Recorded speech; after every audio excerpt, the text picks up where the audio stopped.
Look inside, look inside, look inside, look inside, look inside, look inside. Whew.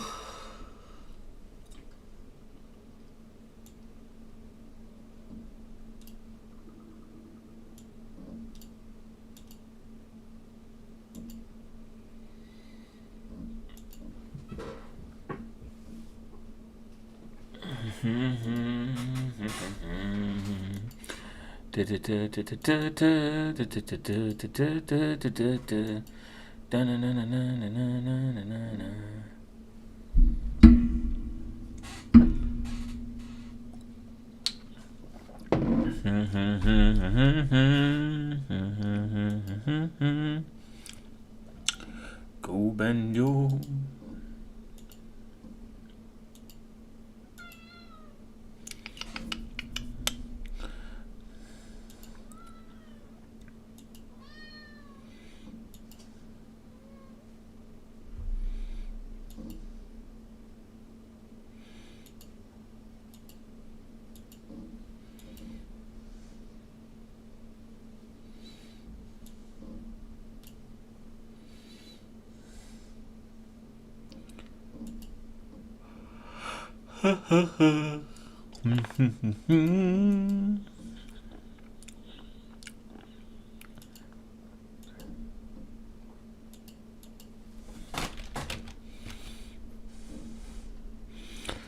do do do.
Interesting.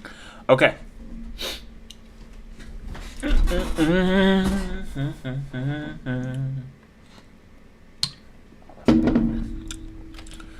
Beep, beep, beep, beep, beep. All right, so I had a thought. I dug around the internet. It looks like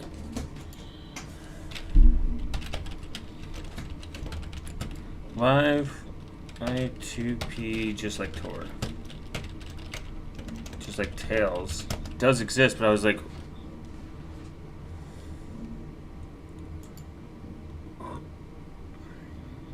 where is it?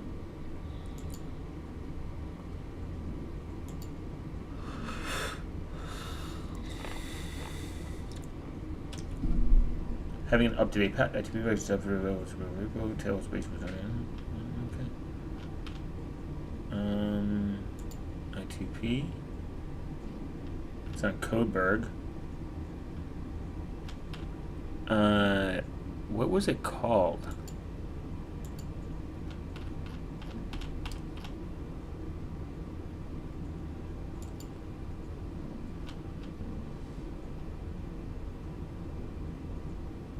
Kaba OS.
Okay.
Where is it?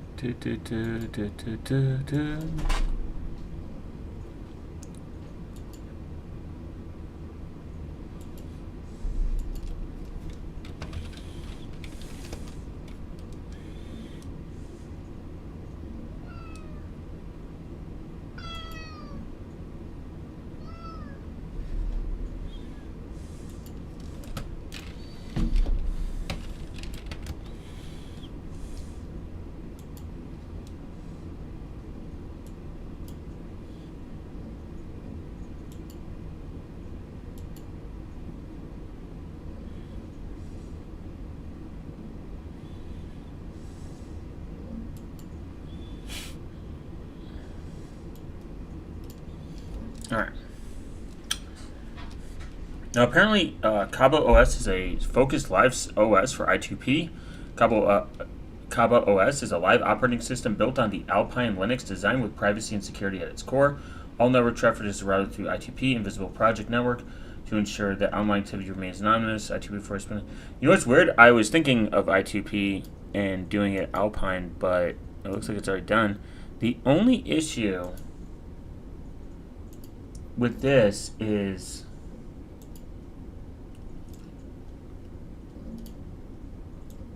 put it in here. I'm gonna get my fucking browser fucked up and have 80 tabs. The only problem with it is that it looks like it's not maintained anymore. I mean, 9 months is kind of created for I2p. Remove Alpine keys. Let's read to this.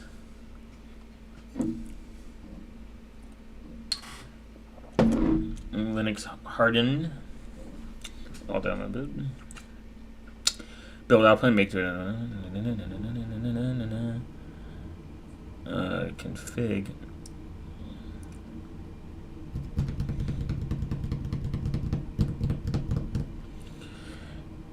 Now, I'm wondering if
Okay.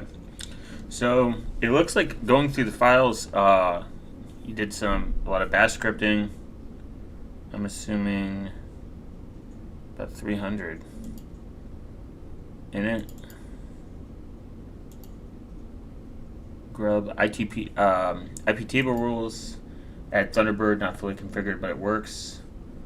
Bubble wrap fire. Wonder why bubble wrap fireworks. Add a Thunderbird, not fully configured, but it works. Use its kernel.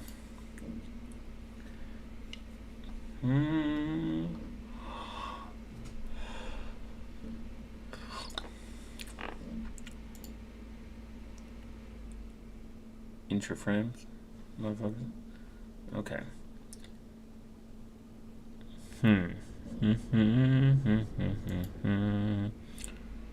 Do.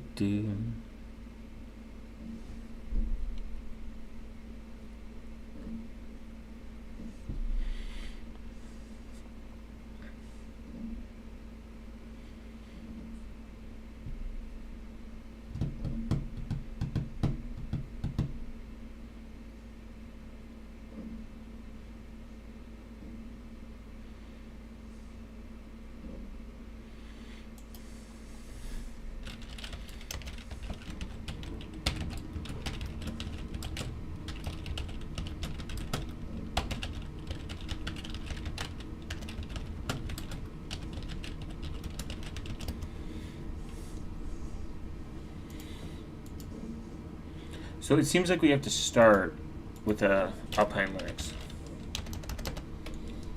live ISO.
Or is it Alpine?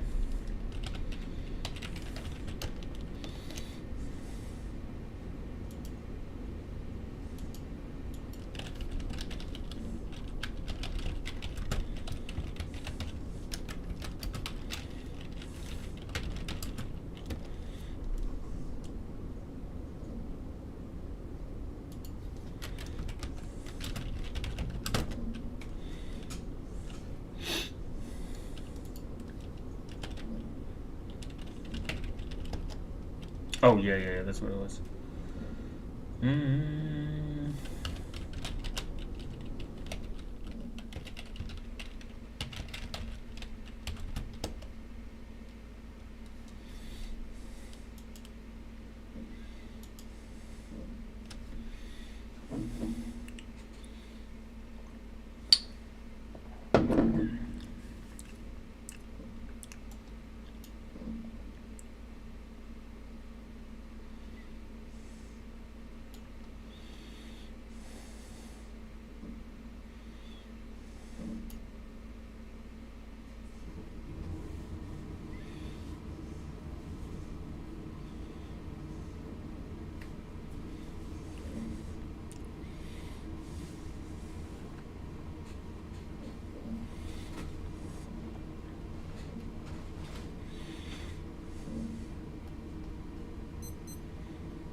We alpining it? True. Okay, so from what I understand is I gotta make a live USB. So this is gonna be the live USB, and then once I do the live USB, I gotta add stuff to it.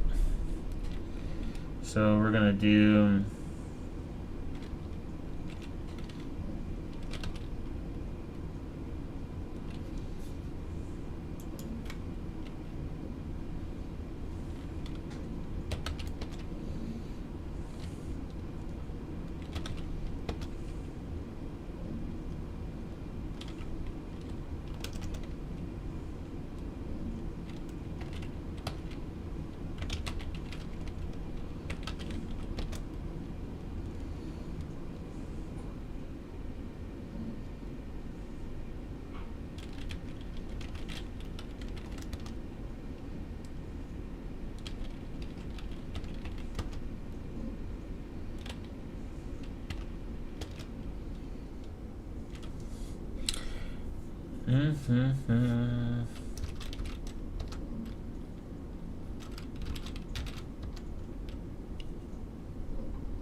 what up, Incel?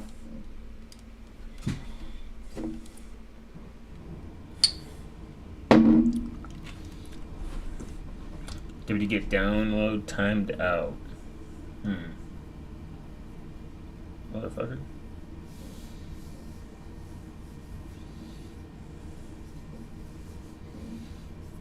I have fucking internet. Oh wait, there we go.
Motherfucker.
Alright.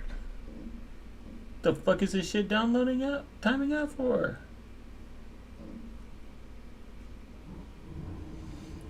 I know I set up the network right, so we're just gonna.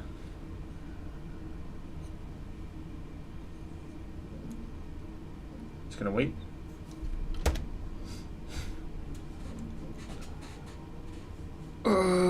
Choking someone. Dun dun dun dun dun dun dun dun. W get server return HTTP 1 not found. How about you not find my balls?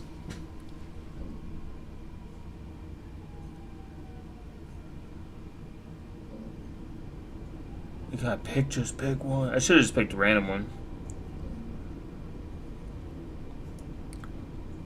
The timeout is just mirrors in the present. They're no longer mirroring. I know, but I am patient, dog. I said the fastest. So I'm building the virtual machine, and then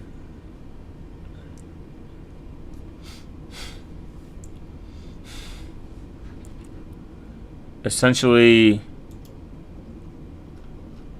I just need to add bash scripts for the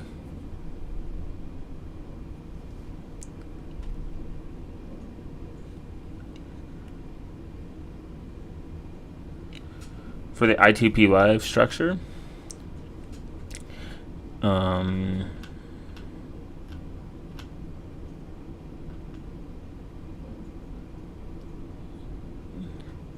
So I just set up the directory structure, create /add files.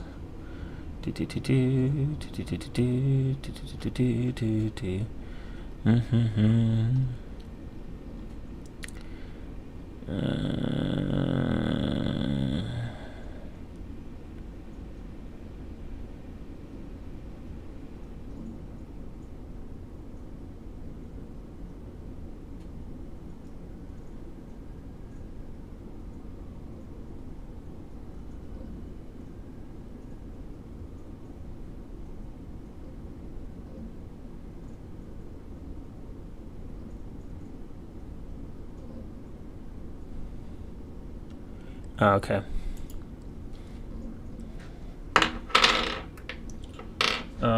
User. Oh, set up user. Enter lowercase log time.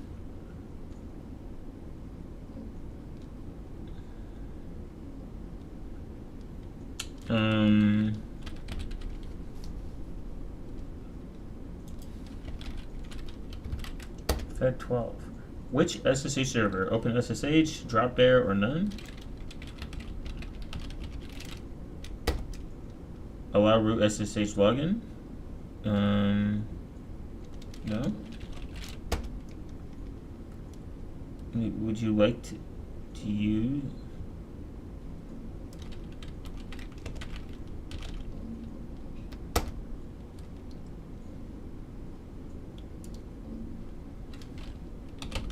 I think it was sys.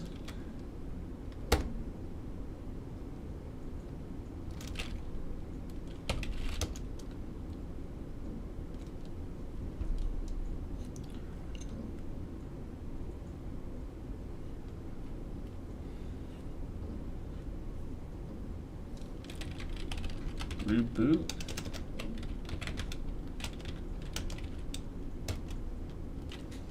There we go.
All right.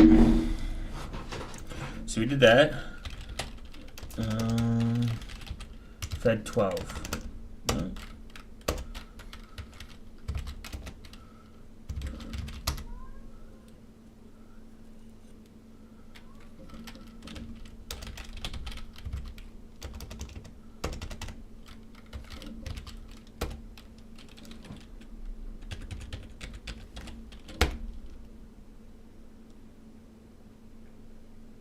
The fuck?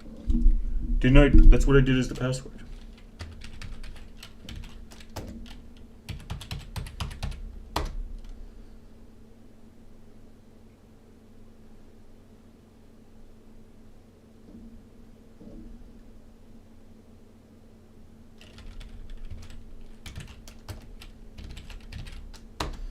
It told me I couldn't.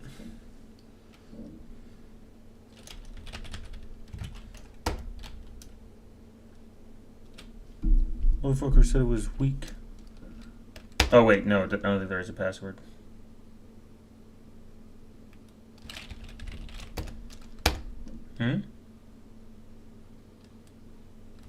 God damn it. Alright. Time to try it again.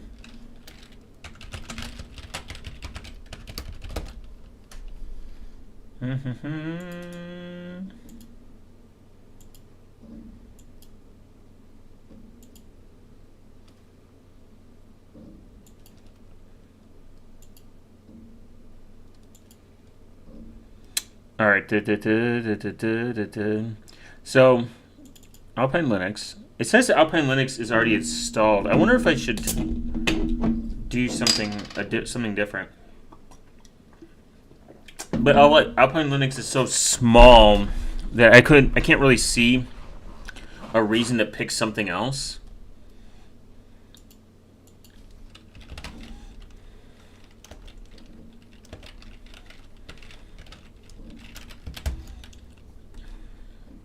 I mean, I thought about Gentoo, but Gentoo, I read that like compiling via. We're gonna pick 6 and then 80684. I'm gonna do 25 gigs.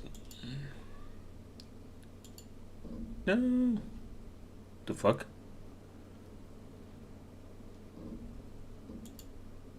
You gotta be kidding me.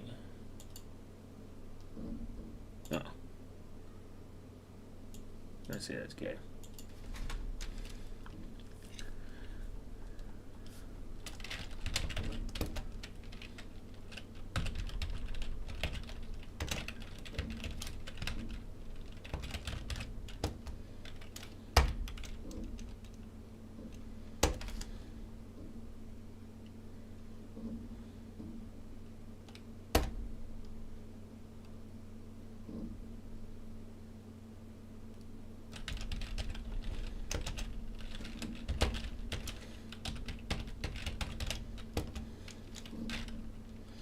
Pi-hole on Alpine with Unbound, self-hosted DNS, mega-based, true.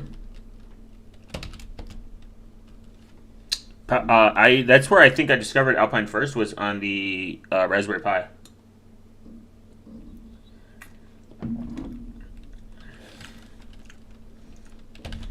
US, okay. Host name. Based. We're gonna call it based.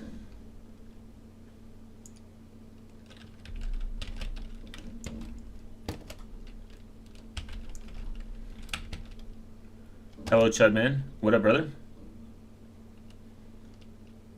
Or sister?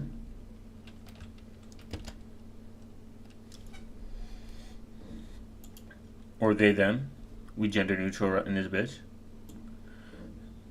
Okay, so we're going to change the password.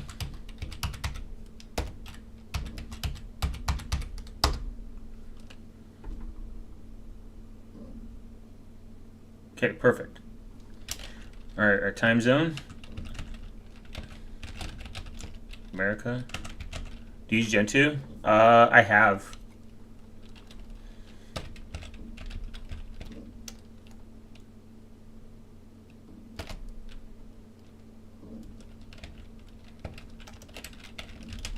I use Void Linux, it's true. The more based version. I like Gentoo though. I think Gentoo is cool. I don't think it's as intimidating as everyone makes out. It does take. He is a Chad master. Then he's not Gentoo Chad like me. It's true. I am Chad master, not Gentoo Giga Chad. I only use Void Linux because I have an existential crisis going on all the time. So why not pick the thing that matches your mood? Plus green.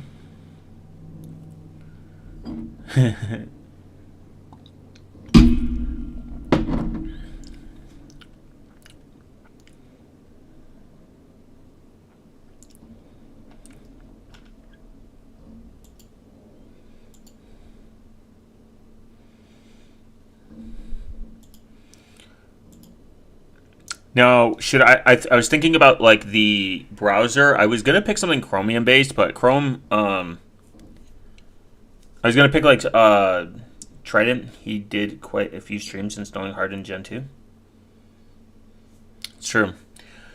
I was gonna look at doing either Libre. I think I was gonna do LibreWolf. I use a patched X11 with HDR support and app sandboxing made by me. Oh, nice. Have you ever used? I was looking at a Landlock yesterday via YT Clubbed. What up, brother? So Landlock was kind of cool. I was reading on that earlier today when I had some time. We're gonna do this Fed 12 again. Set up a user.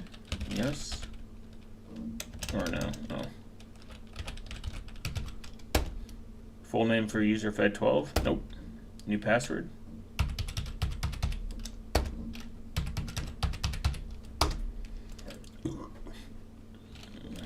None. Whichever open SSH. Would you like to? What you doing? I'm looking to see if I could possibly make a live Linux distro that routes everything through i2p, kind of like Tails, that runs in RAM, so it's amnesic. And because I think that should be an option. Tails is a really cool option out there, but it relies on Tor, and there are some fundamental problems with Tor. It's neat, but I don't like Wayland. It's a bit new, and X52 is X11. That's fair. I hate XFCE, to be honest. I'm a Wayland enjoyer, but I completely understand it. Wayland is still kind of buggy with some stuff that I work with on my laptop, so I have to use X11 by default. It is pretty neat, though. But I'm making a live portable distro that's similar. I'm going to see if I can mimic the same concept as Tails OS, but with i2p instead, because I think i2p has a place in the anonymous routing network. People say that it's not used for anonymity, but that's kind of like false. It does have more of an original use of torrenting, but i2p still increases the anonymity aspect of it. But it's more complicated, but I still think it's a cool I think it's more decentralized because there's no authority that picks all the nodes and the routing and everything. You are quite literally, everyone is a router. So that makes it, in my opinion, more decentralized and maybe has some more benefits versus Tor, where Tor has more say of what they can and cannot do, what you can and cannot do, which nodes can and cannot do. I mean, it's still founded by a company. A company is like super behind it. It's got like, it's got bills to pay, is what I would say. There is a project that already exists, but the problem with it is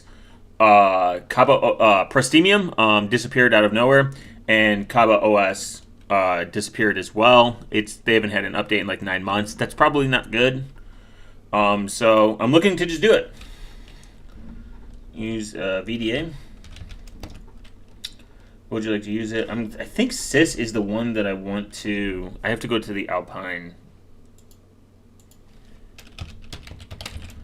Sys versus data mode. Okay.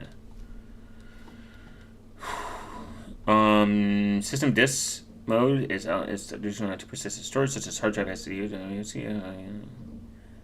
Oh, okay. It's permanent. In place updates, permanent file storage, files. Data disk mode is operating system that runs RAM. Okay, so wouldn't I want to, if I want this to run in RAM, I would use data disk mode. The operating system runs from RAM, providing the speed benefits of RAM-based, while persistent storage devices used to store at the var directory and swap space. This model is ideal for servers requiring high performance with large amounts of variable data, such as logs. Let me see.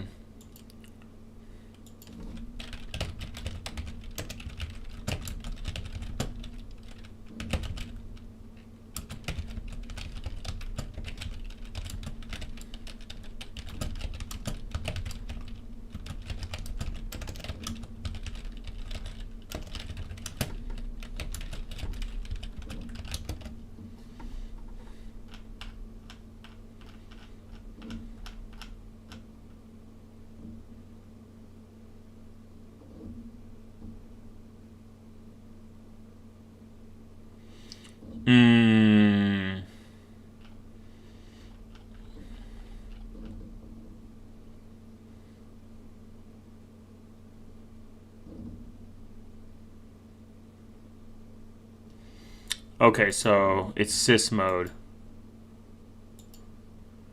Billy, can you explain the pie hole on Alpine with unbound DNS, please? Very easy to understand.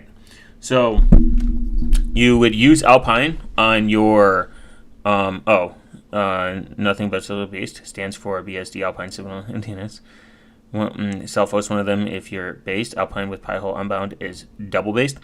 So pretty much what you do is you put Alpine on a Raspberry Pi, then you install Pi-hole.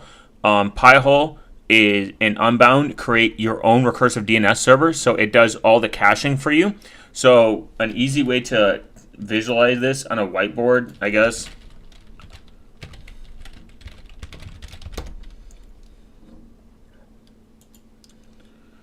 No.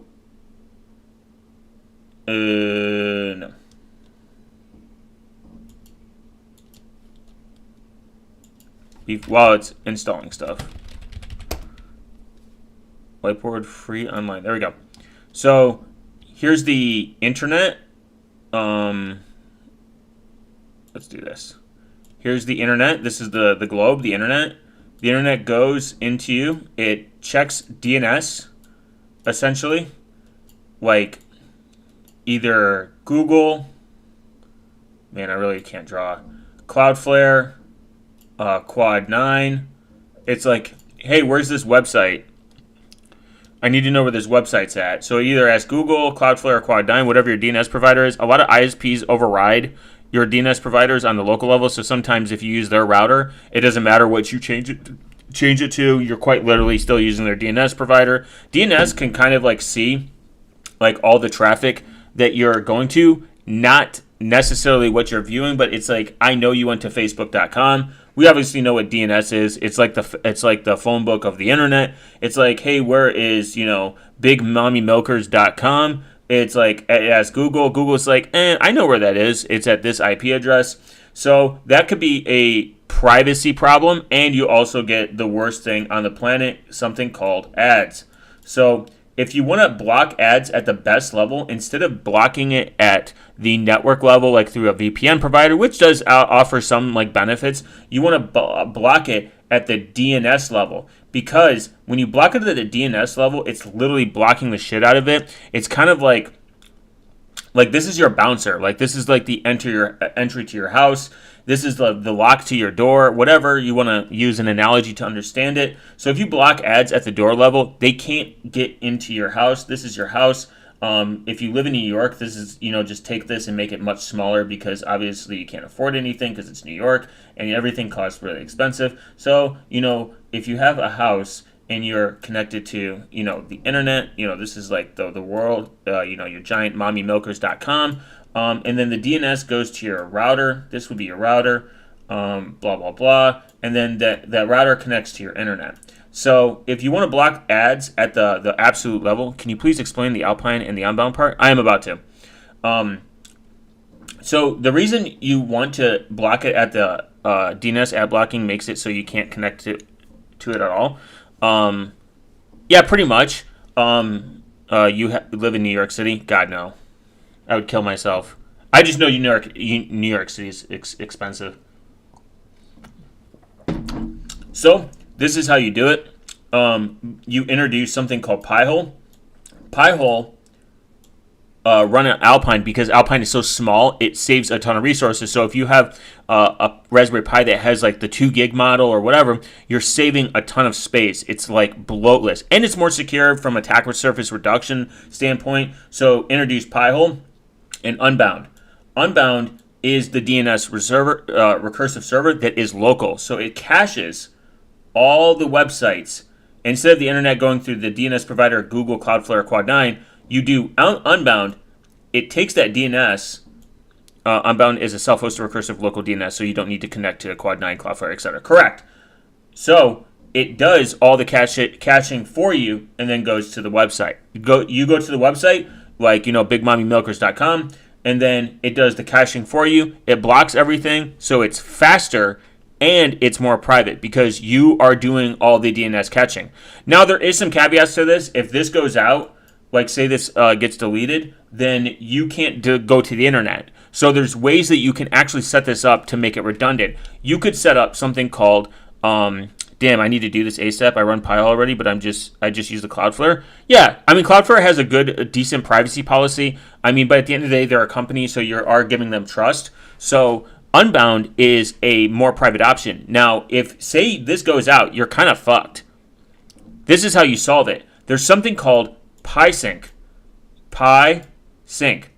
So you could run 2 of these with something called a load balancer.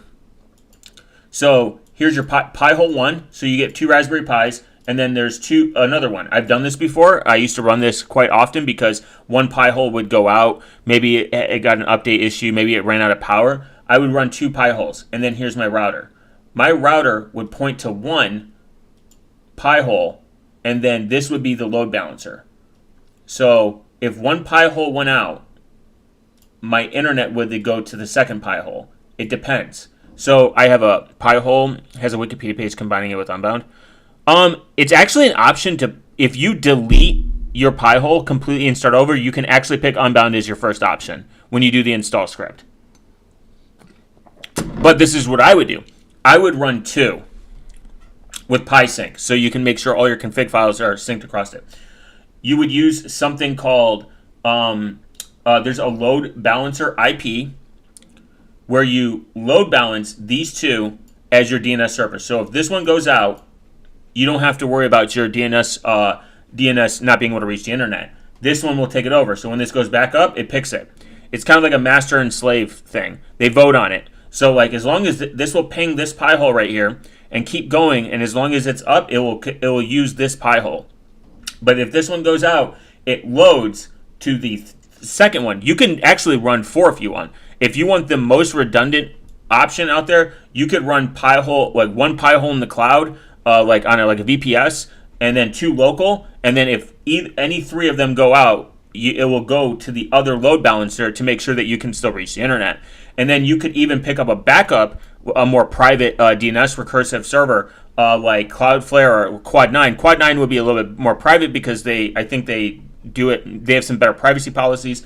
You could use Quad9 or AdGuard as your backup DNS server, so you don't run out of the internet. This is an even more efficient way to run it. You can run more than 1 Pi-hole in a load balancing option with something called Metal LB. I was trying to think of the name of it. And VIP. It's pretty much a way to run a virtual IP address for these 2 and load balancer all local. It's pretty sick. There's tutorials online how to do this. It's pretty awesome. And then you have a redundant recursive service that ensures that you can still go to giantmommymilkers.com. And they can all use Unbound, which Unbound is its own DNS server. So again, like Billy said before, caching makes it more fast and more based. So we're going to do sys, by the way. Forgot about this. Yes.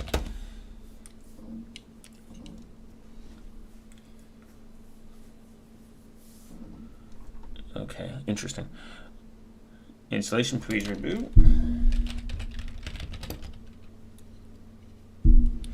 And even more cool, you can actually use it as a local DNS server. So like say you're running a lot of local services, like say you run and you hate typing in IP addresses, you can use Pi-hole as a local DNS domain name system. It is at .local. It's not a full qualified domain. You can't do it like with like Bitwarden or anything that actually needs a fully qualified domain, or anything that involves like HTTPS. You have to use something called a wildcard certificate or a DNS challenge to actually bypass that. But if you do have a way that if you want HTTPS on the local side, that is also possible with a, if you say self-host Vaultwarden or Bitwarden, you can actually set it up with a DNS challenge and Pi-hole to be able to add that self-signed certificate to make sure that everything is ran through HTTPS. This is a crypto web API issue because they use crypto web /API. This is essentially, it enforces the encryption, and you can't do it without HTTPS, and that is kind of like a workaround it. Another workaround is if you host it via Tor, actually, which is kind of funny, because if you host it via Tor, there's kind of a way that you can trick it into, because I've done it before, where you can trick it into thinking that it has HTTPS, and it kind of works. There's some silly workarounds for it, but it's one of those things.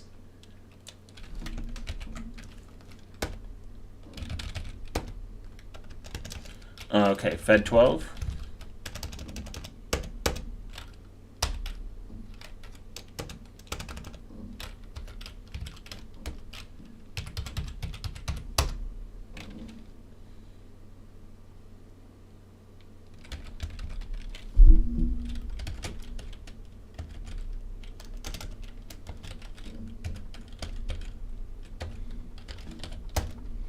There we go.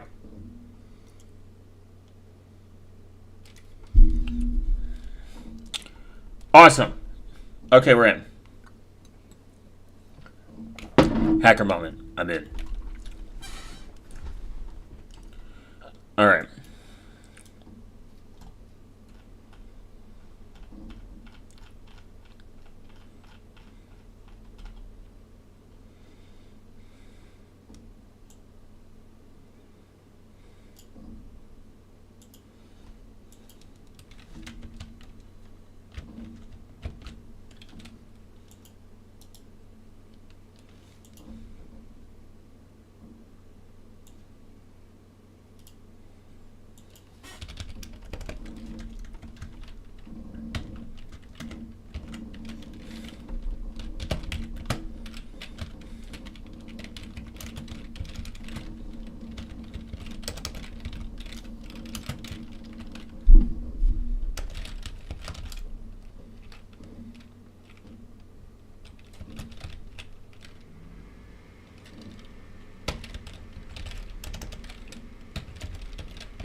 Qt5.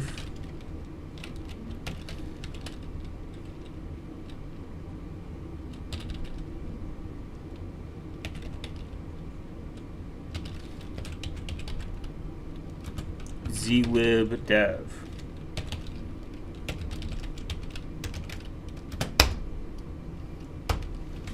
Damn it.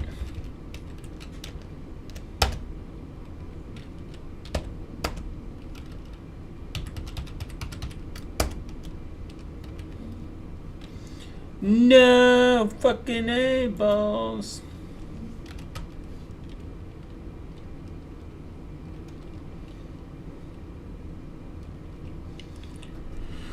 Oh, I guess it's right in front of me.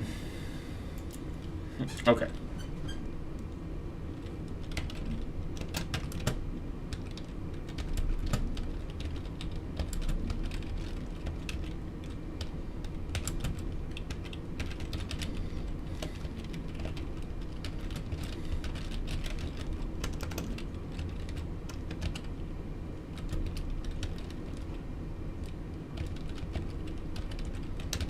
I spelled squash FS wrong.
Alright.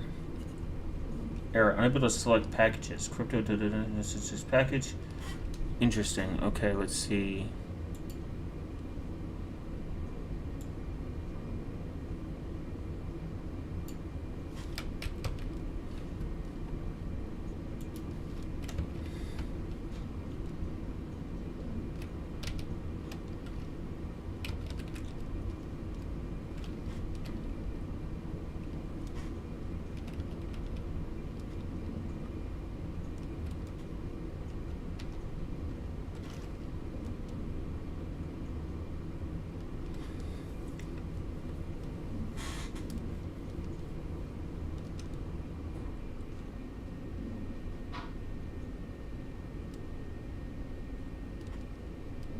MINIUPNPC.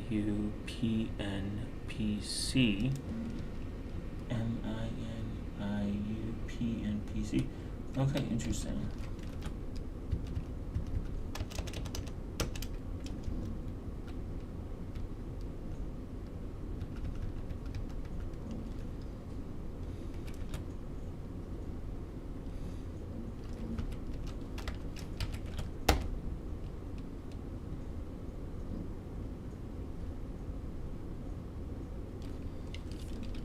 Damn.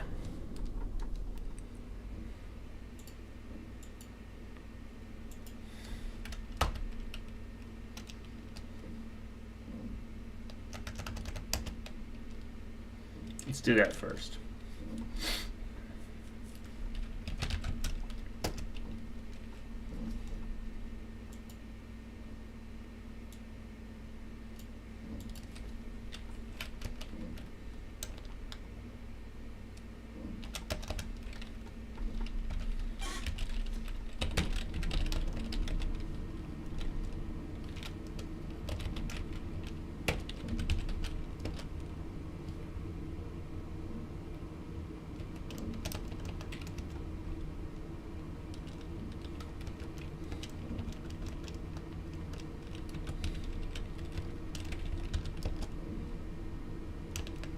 Okay, world. Interesting.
Interesting. Okay, so let's see what's the issue.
i2p doesn't have exit nodes, right? This is kind of correct.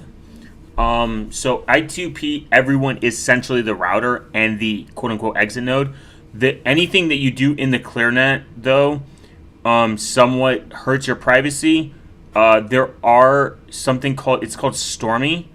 So Stormy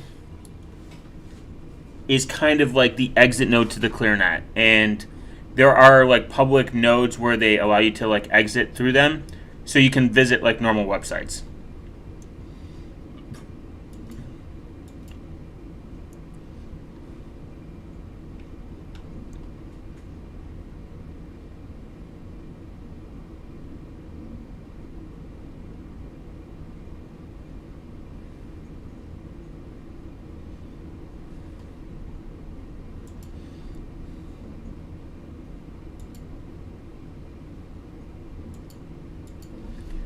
Looks like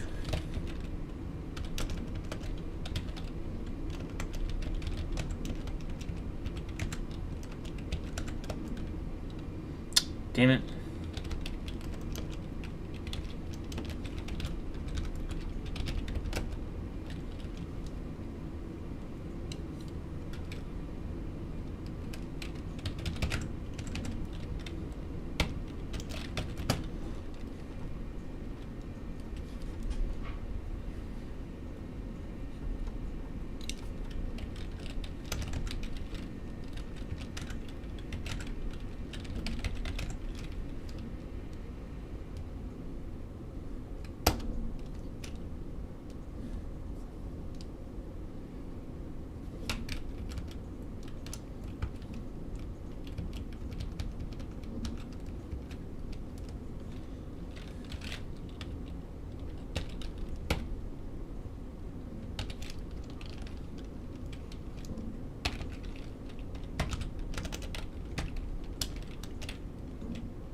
Okay.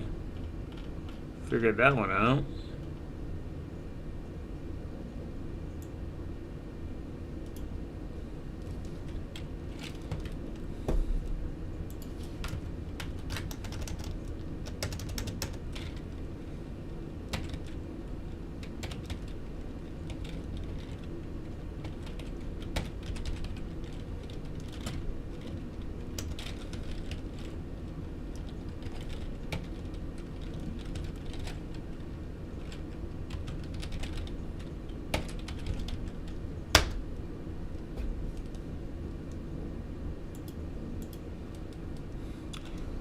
WS chat. i2p doesn't have exit nodes. Well, it does, but everyone isn't. Yeah, essentially, everyone is an exit node. Kind of. Everyone's the router. Everybody, like, this is what strengthens i2p's base system, from what I understand, is that everybody is collectively. This is why, like, with i2p, the longer you run it, the more efficient it becomes, because i2p's like entire existence was really based on peer-to-peer file sharing to do it anonymously, so you don't get fucking DMCA striked from Sony and they come and kill your firstborn child. So this is essentially the purpose of it, but you can. There's something called EAP sites. EAP sites allow you to be. Anyone can host an EAP site. You can go to it. It's more private. It's the same idea of Tor, but they use they call it garlic routing. I don't know why. You got to remember that developers are retarded and they don't really necessarily have a good IQ levels for naming stuff. They have good IQ levels for building stuff.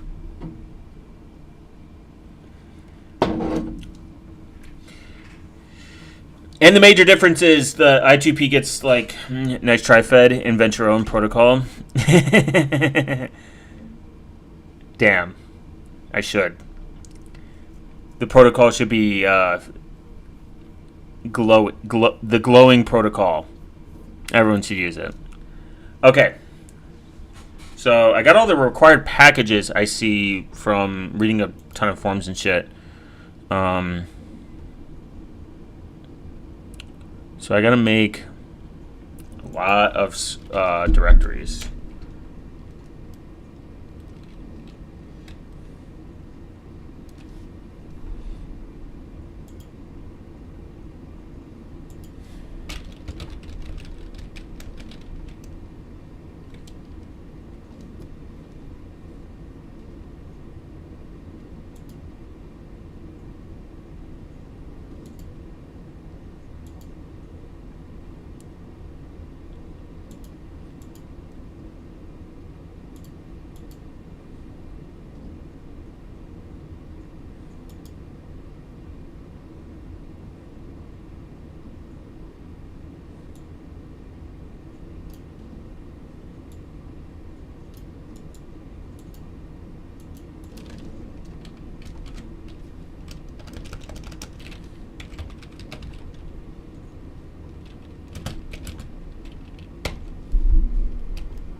His bait is working.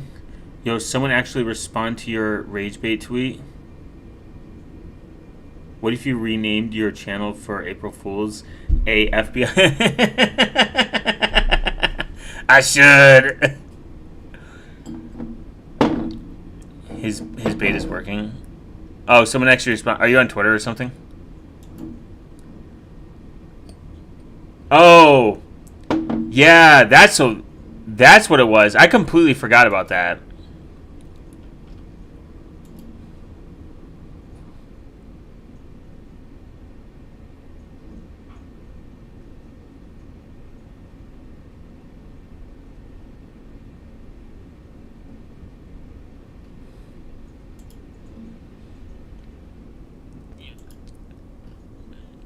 I was like, that's why I hate Twitter, because I don't understand how the response works. Like, I can't look at what they're responding to. I don't fucking get Twitter, man. I'm a boomer now.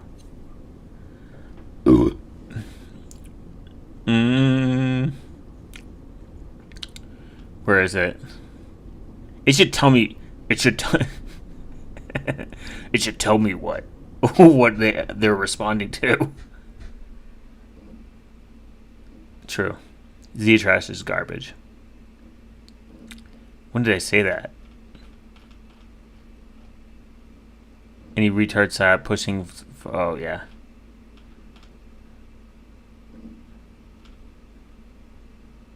Yeah, making a relationship public is fucking retarded. Edward Snowden's a Fed, though. Confirmed. Damn, where did I post this?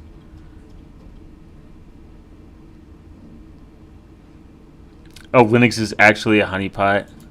There it is. 20 hours ago. Talk is cheap, show me the code.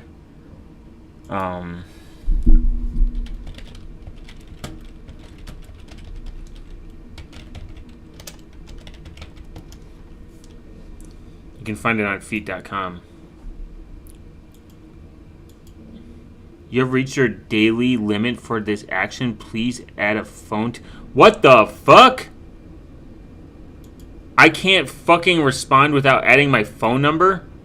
Hell no. Somebody respond for me. Fuck you, Twitter.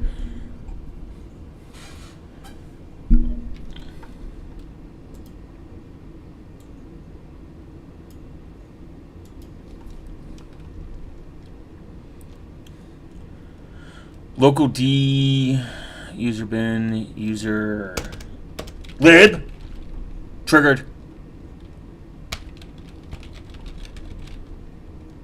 Libre Wolf.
At FBI's number, it's actually Vim. At FBI number, if NSA has one, add that. Nah, it's not Vim. It's definitely Nano. Yeah, I do use Nano. You have to trust me on this, Fed Ward. What is actually the FBI's phone number?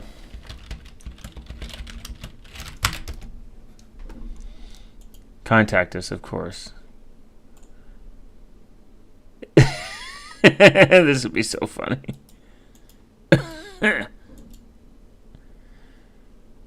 I can't unlimited, like, because somebody,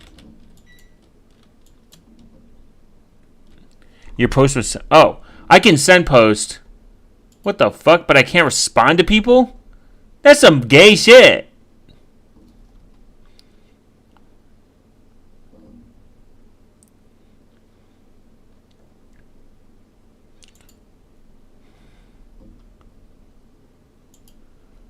I thought it was because I got banned again because I said some funny stuff. Okay, never mind. It was sent.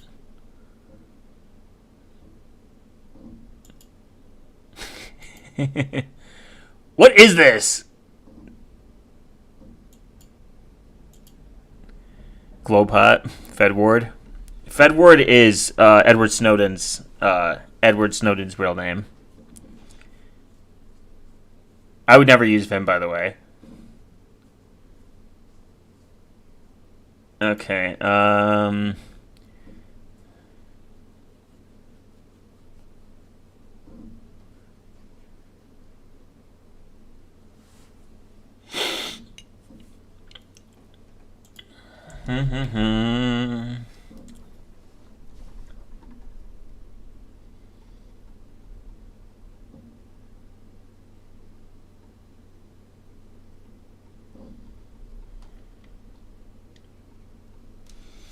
I still don't understand why Edward Snowden pushed for Zcash. I think it's probably because he had an incentive, or maybe he didn't think. Maybe he thought that the money could have.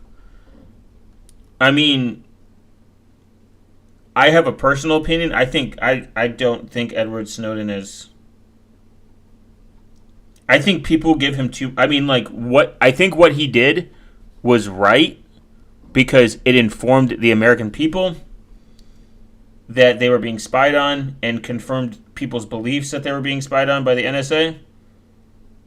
What he did, was it illegal? Sure, whatever.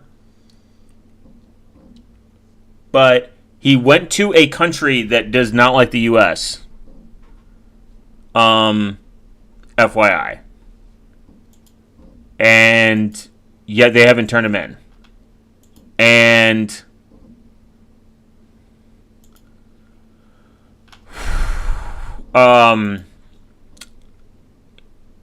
he hasn't been caught yet, which is kind of crazy.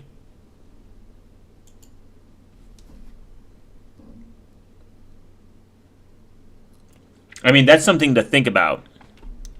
He hasn't been caught yet, and he's on the he's on the list of most wanted.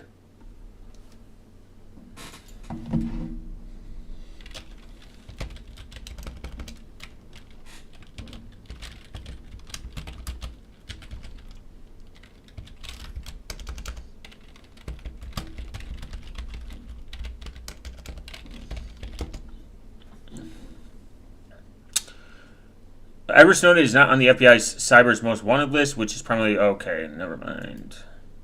While Snowden is a fugitive of the United States and faces espionage charges for classified... He's not included. That's kind of sus.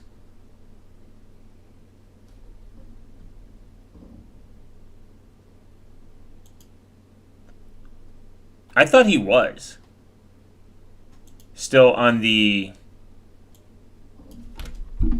That's even more sus.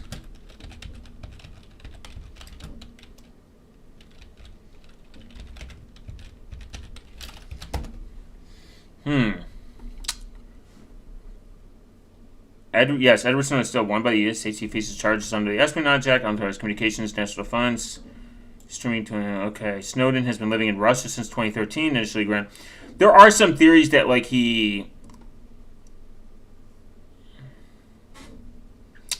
has stated he would only do so if he could serve a fair sentence without law being used as a political weapon against the whistleblowers, despite ongoing... He's like, guys, I'll do a fair sentence, which is 0. It is kind of interesting that he picked Russia, though. Like, you got to think at some point he's been compromised. Like maybe his morals. I mean, he lives in a country that does not favor the U.S. They're like, hey, you're living here. How would you like to work for us? And I mean, Zcash is optional privacy, and being optional is, I don't know. My opinion of Zcash is not good. Cool if you made a bag, but most of those bags are going to be nabbed by the IRS. Okay, let's see the configs. Grub.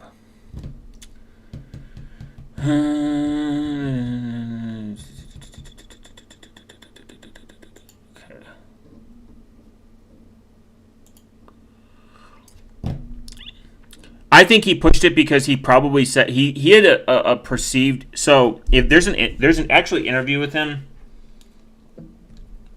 where he pushed for it, and a part of the reason was he thought that Monero wasn't private, and Zcash would have more adoption or some shit. I can't remember the interview, but it's like the premise of it.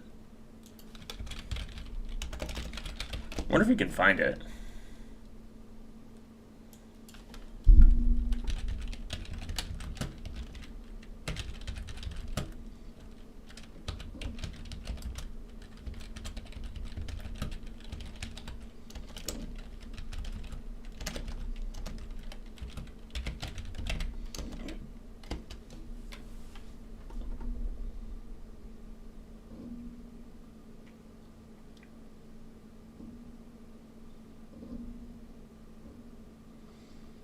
Yo, DEFCON, more like FedCon.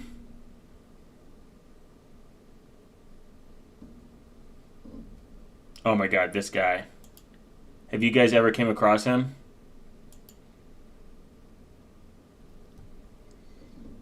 If you ever want to see an actual schizophrenic honeypot, this guy believes sovereign citizenship is a real thing, though.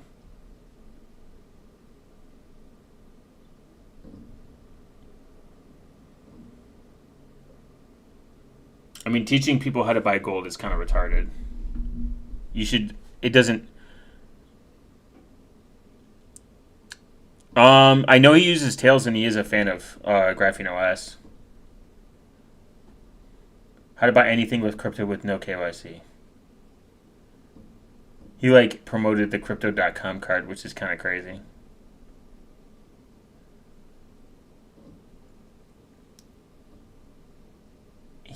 Starlink actually had a big issue with privacy because I think satellites, if I'm not mistaken, satellites are crazy good at precision on like where you're at. Like there was like some vulnerabilities in he's like satellite burner phones, which is saying satellites untraceable is retarded. He probably uses Graphene OS with his Pixel being ripped off the camera. No, he uses it. He buys it from what's that one? He bought it from Nitro Guys. Yeah, probably. I mean, he has a specific threat model. There's probably some value in ripping out the microphone and everything, and using an external microphone. Edward Snowden is from the Masonic Lodge of Satan Church. Oh, I mean, the Satanic Church is just a meme. They're not real people. Ghost mail service. Burner phone for Monero. God, this channel is just the worst. 5 worst privacy tools. Well, saying don't use Proton R. If he says Malved's a honeypot, this guy's retarded.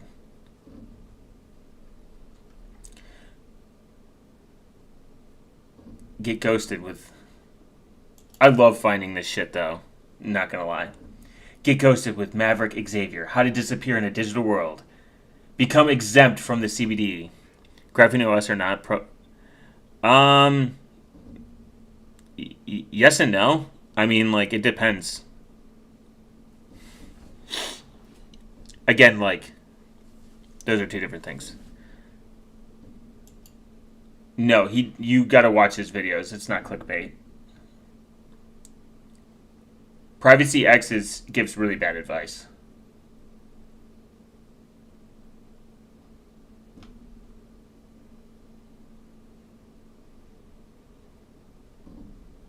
He has a lot of clickbait titles, and I think he gives it back. I've watched his videos.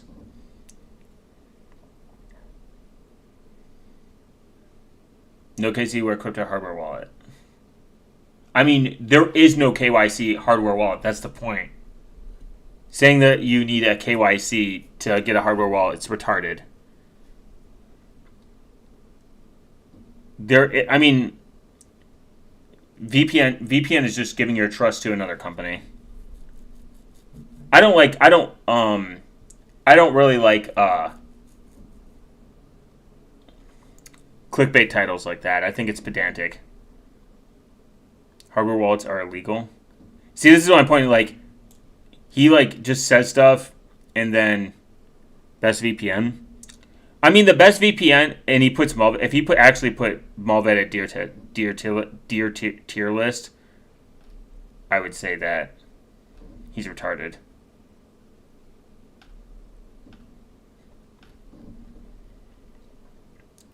Privacy Nightmare revealed. Oh, okay, yeah.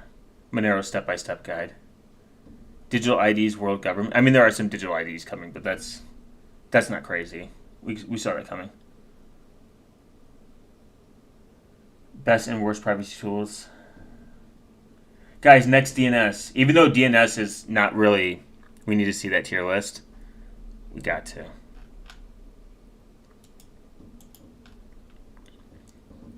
Best privacy dumb phone. See, Malvad is never rated. Malvad has they have court documents saying that they did get, yeah. That's what I'm saying. They have been rated. they get court subpoenas all the time, and they're like, well, here's what we can give you. It's nothing, because they run all their servers in RAM, and I think they have a timed way that they reboot them to ensure that logging. I mean, you are being logged. There are logs happening. Saying that there's no logs is crazy. There is a form of log. It's just how quickly do they get cycled out.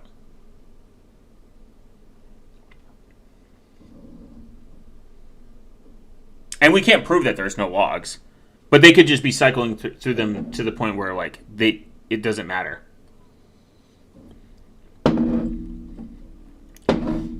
And again, linking, you have to delink a lot of things. You have to make sure you delink a lot of stuff, like payment. Delinking, using Monero removes the payment aspect of it. But you can't, governments are not stupid. Sure, but a VPN's not going to fucking protect you. No one's telling you this is going to go against surveillance against governments. If you think a VPN is going to protect you from the government, put a bullet in your head. Because you're retarded. Why do you have to learn? Why do you have learned Czech subbed? Schizo Slipknot member versus Fedward. Yeah. Why not learn Czechoslovakia? What if I have to go there one day? What if I need what if I meet a hot Czechoslovakian woman? No, I'm talking about Malvad being sold as something private. It is private. I mean, it offers a level of privacy, but saying governments is not stupid is just kind of a weird thing to look at it. We got to see this tier list though. I think a VPN has anything sold as private is never is. That's not true. There are things that are sold private that are. If I give you $1 and you give me a cookie, that was private. The only people that know about it is me and you. If you give me a cookie and I give you $1, the only thing that it's about a transfer of trust. That's all it is. You're transferring the trust to Malvad. Malvad doesn't really care who you are or what you do on the internet. They make their money somewhere else. Where is the VPN? Okay. Do I think that the VPN is the best option? Do I think a VPN is the best option out there? No, but I think it does have a use. Sure. This guy's thumbnails must be clickbait. They have to be. They can't be real, guys. I have watched some of his shit though. It's not good. I think he's like Mr. Beastified. Where is it? Where did the VPN thing go? Linux under attack. New federal law, guys. 1 year ago. Is this? Best and worst privacy tools? Linux under attack. Slipknot wannabe. For real. KYC branding. No KYC banking worldwide. I mean, Michael Basil has a pretty good a good book on like how to stay private as possible, but no joking. Not joking yesterday. VPNs are good if you want to play Roblox or something. Well, not expect. Yeah, sure. I talked to the guy who retouted his Robo client through Tor. Oh, here we go. Best VPN tier list. VPN tier list video, but not just. He's a Funko Pop, guys. I don't know if I can trust him. This is.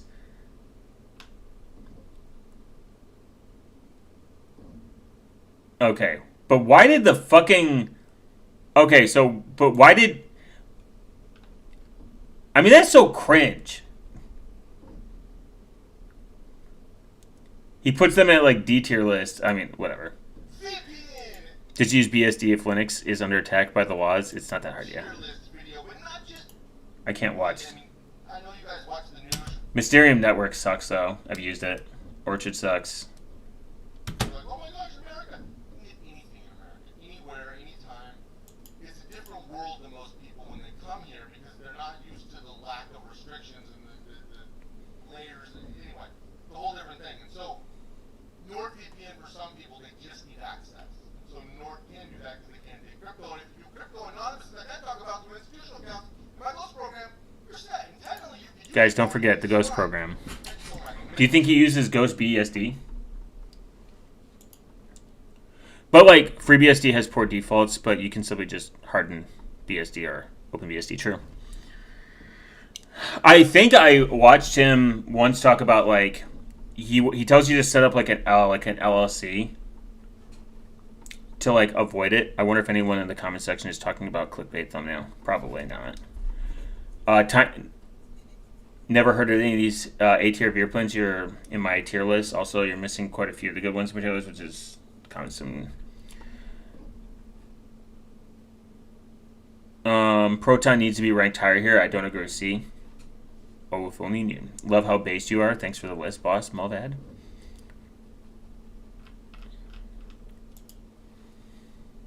Where's the speed? Can I put the speed on this? Playback speed? There we go. Minimum because Molvad and other VPNs like that exist. Why would you use? That makes sense. So, private VPN. Now, the thing with private VPN is you actually can set them up 100% anonymous through what I call a burner card or a prepaid card through your Ghost business. That being the case. The Ghost business thing is retarded because a lot of states don't they don't actually offer you any protection besides like a few where they have laws that don't allow you to pierce the corporate veil, essentially. So you're just throwing money out, and you can't put a lot of your utilities in your business. So if you buy a house, anyway, so that guy who routed his robot through Tor also wanted to try i2p for some reason. That's kind of interesting. So if you set up a business and you make one wrong mistake, you essentially wasted all this money and time to do this. My suggestion is just to get a lawyer, but you can't put any of your utilities generally in this business. It's illegal or just not allowed. So you're just handing this guy money just to do something that you could figure out yourself. Most states don't have privacy protections. What the fuck is an A tier? No name VPNs. Yeah. Well, the Mysterium Network is just a scam. I don't know what Deepin is. It's retarded. And this is like 3 years old. But they were all retarded 3 years ago, by the way. It's cryptocurrency based, so. Putting them at A tier is retarded. Just throwing that out there. By the way, i2p recently got exit notes, how they are very, very, very, very, very, very, very, very, very slow. Oh, nice. have blocks on corporate cards to make you get a separate account. And there's even some VPNs that do KYC. Now, most of them didn't make this. That's insane. Why would you have a VPN? I mean, it's just, it's preposterous. Why would you I don't like doing KYC for crypto. 30 minutes, though. Obviously, most we're going to talk about it, no KYC crypto. Who's getting this? Obviously, We know what KYC means. I mean, gotta be kind of retarded to not know. You could here. I'll save you A, B, C, D, E, F. Mulvad, IVPN. They all accept Monero. Proton finally accepts Monero. There you go. Saved you. We saved 30 minutes. God. This situation, you're KYC on VPN. I don't understand. I don't understand. I don't understand, guys. By recently, I think it was a year ago or more. Oh, based. The Mysterium network is just retarded, though. Just throwing that out there.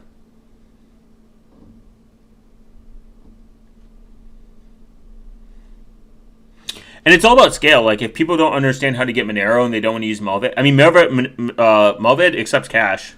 They have the best track record. Proton's track record is not terrible as everyone makes it out to be. I think they've made mistakes, but for like normies, they're fine.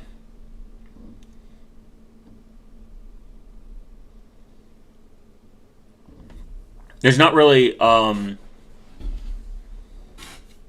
tier. I think VPN tier lists are kind of gay, but because Mulvad could change tomorrow. Wink, wink, wink, wink. By the way, not everybody. It's November, so you know what that means. No shave November. I can't watch that. I'm hurting. Monero step by step, how it works in 2025. I don't know if I can watch that either. 1 hour to fit. There are 3 tiers to the internet. There is the main internet that all of you use. We're discussing tools that every single one of you. I wonder if this guy has any affiliate links. Yeah. Shop on Amazon, support. What the fuck?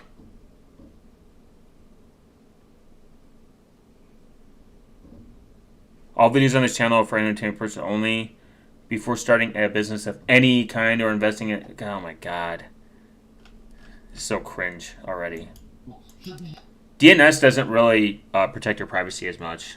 We've already discovered that. It has some ad blocking advantages, and it's... Glowy read the Monero files, or whatever they're called. Using in your daily life. I'm going to break them down. A, B, C, D, E, and F, and potentially expensive all-board. We're going to see which does not take into your tool. It's going to give you, especially nowadays... I mean, it's got good content tool. Like, it's got good content filtering for, like, kids, but just, yeah. But, like, if you have kids, it's good. That's all. Quad 9's good. Pi-hole. You should have just started with Pi-hole. Pi-hole's not that hard to set up. You have to be retarded. Guys, look. Blacklisted newsletter. God, they always come up with the cringiest names. The gayest of names. Blacklisted! It's not blacklisted if it's allowed. And if everyone knows who you are. And you have 130k subs. But you have 10,000 views. I mean, 10,000 views is this kind of content isn't like really people don't care about it, so it's, I mean, Mental Outlaw kind of figured out how to stay relevant on YouTube. He just reads news now. He went from, installing Gen 2 and just reading like federal news in like 10 minutes. So he kind of found like the Zoomer. Oh my god, he's still doing it. Yep, we know that. Get a Raspberry Pi. Get a Raspberry Pi. Get a Raspberry Pi. Oh my god, the GNU Privacy Guard. And a big proponent of this tool right here, Cryptomatter. Cryptomatter is cool. You can just encrypt everything on a fucking hard drive though, and put it in a lockbox. Bearcrypt's cool, but it's like clunky. I'm a PicoCrypt fan. What the fuck is this? I hate Windows. I talk about that all the time. I have nothing Windows bad. My company, we don't even beta test Windows anymore. We don't test them. We don't use them. I don't allow them on any of my networks. It is absolute trash. Windows 10 is a joke. Windows 11 is literally... Anyone who brings up Windows to me, this is what I sound like. A lot of hyperbole in that. And this might be on Windows device right now, unfortunately. I hate Windows. I talk about that all the time. We don't even beta test Windows anymore. Me when someone mentions Windows. We don't test them. We don't use them. I don't allow them on any of my networks. It is absolute trash. Windows 10 is a joke. Windows 11 is literally, you are now malware for the system. You and your machine are a cog in the system. Now, I know some of you have to use them for work. That's why I'm showing this quick tool, no shut up, 10++, free anti I believe that like a lot of these deep loading Windows tools is just not good either. Like you're just entrusting someone to run scripts on your, just fucking fake the information and limit like what Microsoft collects, for fuck's sake, man. I don't know. Doing a whole script install and trusting that someone isn't doing anything malicious in the background just kind of seems retarded to me. I mean, does Windows have better security policies out of the gate than Linux? Sure, but privacy, absolutely, it's, abysmal. But I don't know. I just be out here flicking my beans. Gay. Anytime people like recommend this, I just don't believe that they've thought about it, and they're like, guys, look, just use this tool to deep load it. And free anti-spy tool for Windows 10 just sounds fake.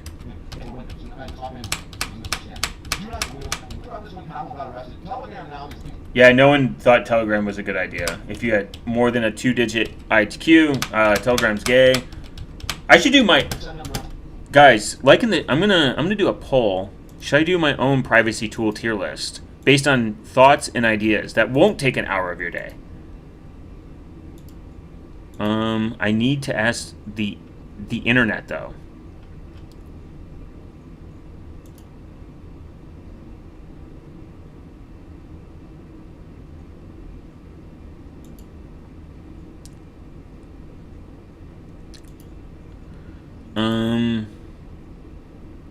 Yes. Oh wow, 8 votes. I forgot about that actually.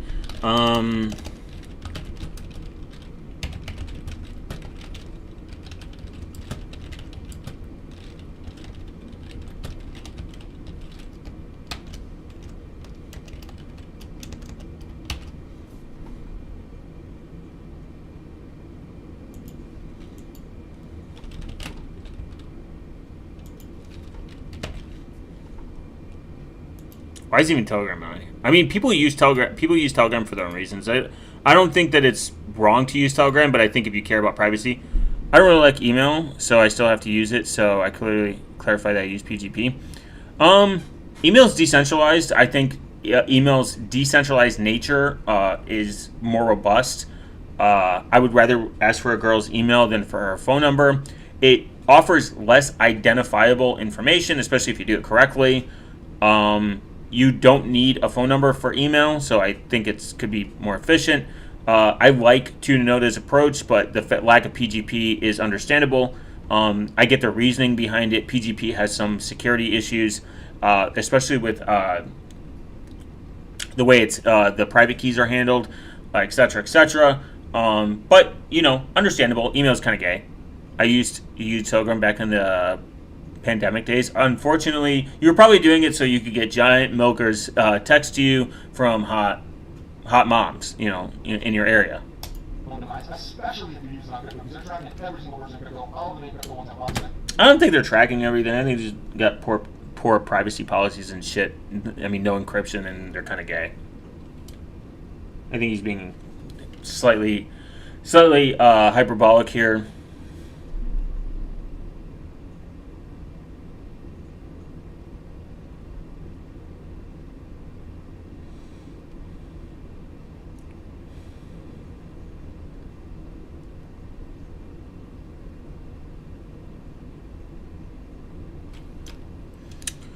There was a point my parents used Telegram for communication. Wow. It must be Russian or something. Or a boater. They switched back to WhatsApp? Yeah, that's some foreigner shit right there. No hate, though. I get it. It's free.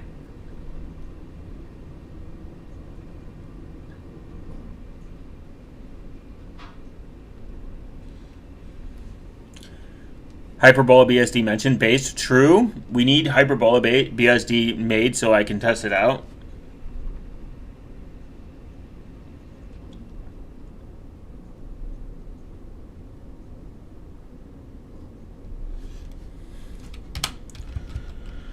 WhatsApp, we know it sucks. It's owned by Michael. Delta Chat is kind of retarded. I kind of looked into it. It sounded cool, but it's pretty much... You have to trust the relay operator. Audited ended encryption, that's fine. But you don't know if the metadata is being linked. Did you perhaps dig deeper? True. Because of the connectivity issues, because of the linking issues, because of some of the data that's inside of these, I don't necessarily like. I wouldn't use Delta Chat. I give it a B because I think that's promise, and I have hope for apps like this. But is this something that I'm actively using? No, it's not. Is it something I plan to use? Not right now, but yeah. Just use Signal. There you go. I saved you whatever amount of time. Threema sucks. Hated it. Paid for it. Did not like it. Signal based. Just give them a username. You don't have to go out your phone number. Just get a phone number. Get a phone number that isn't linked to you. Simple. What the fuck is this? And a good possible option status. They are decentralized, peer-to-peer. This is, what they claim making the jump to Web3. This should be where some people are going in the crypto space. Is this a good option now? I am testing it closely. I definitely give this an A right now. I think this could potentially go up. For the average person, it's going to be a little bit more difficult to switch or transition. Yeah, because it's untested. And these fucking morons they're like, guys, Web3 mentioned, crypto mentioned, let's use it. The worst types of people.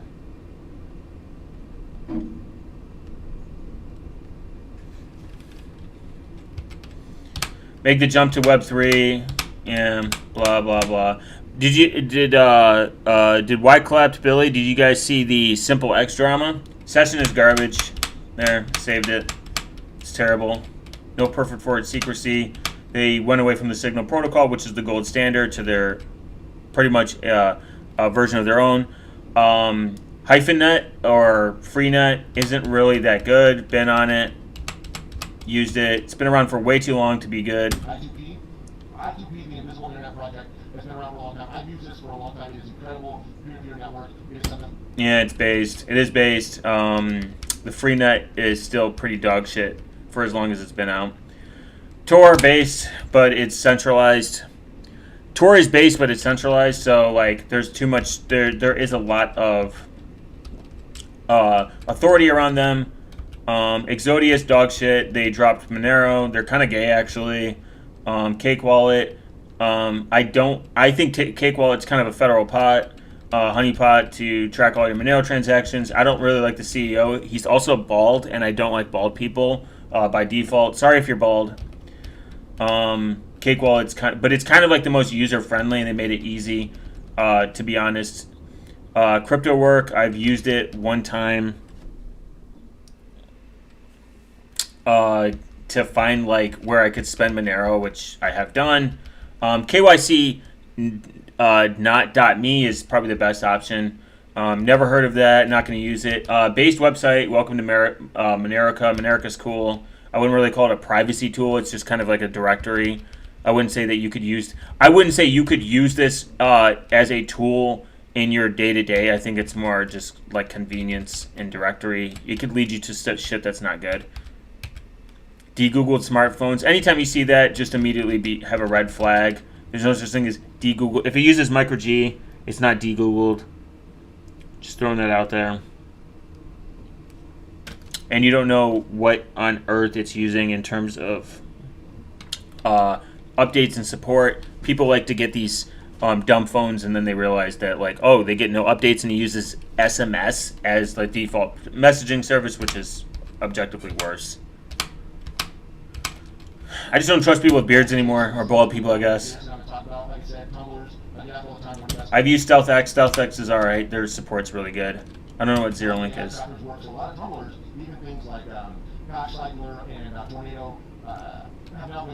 The problem with tumblers, after reading and using my above room temperature IQ, that requires other people to be involved.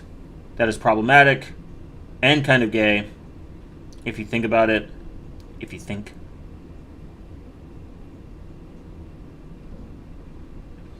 So, because it relies on so many different parties to exist, in order for, did you fail NNNN? What's that?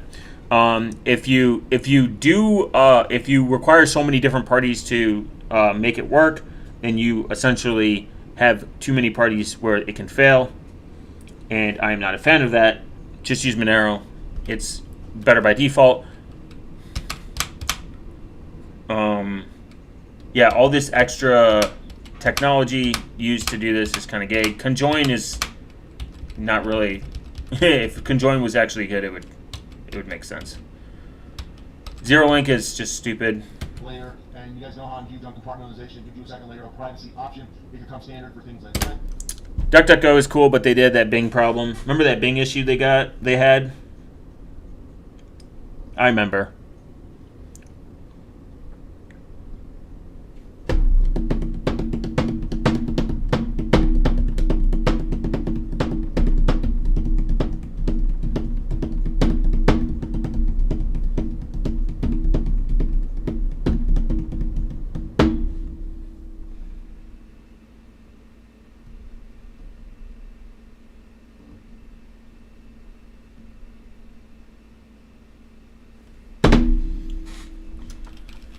But they're okay. They're okay.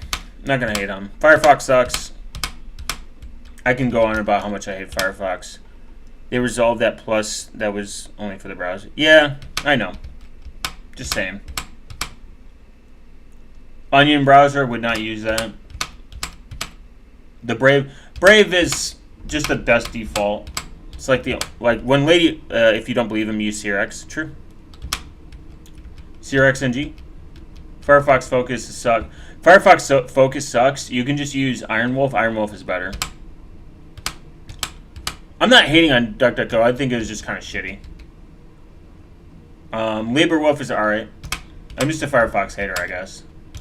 Movad, this browser is pretty based, but you know, we just need a better we just need an independent browser that's not Chrome.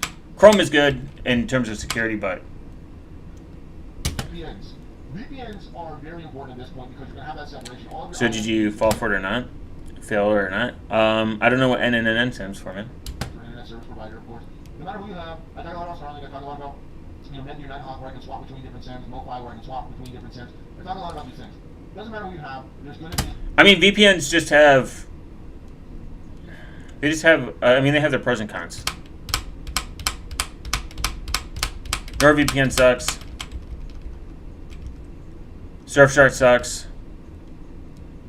Proton, Servo and Ladybird exist. Yeah, Servo based. Rust. Ladybird does exist, but I don't think it's not in full production yet. I think it's still in super sexy alpha, right? Volvet's based.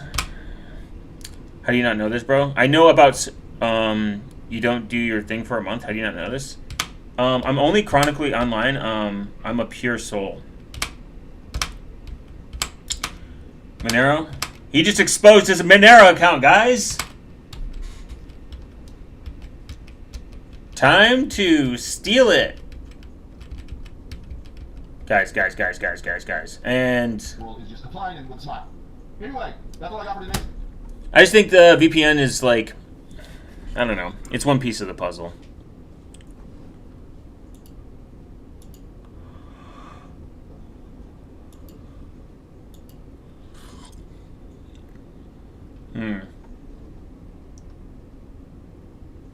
I hate this guy too.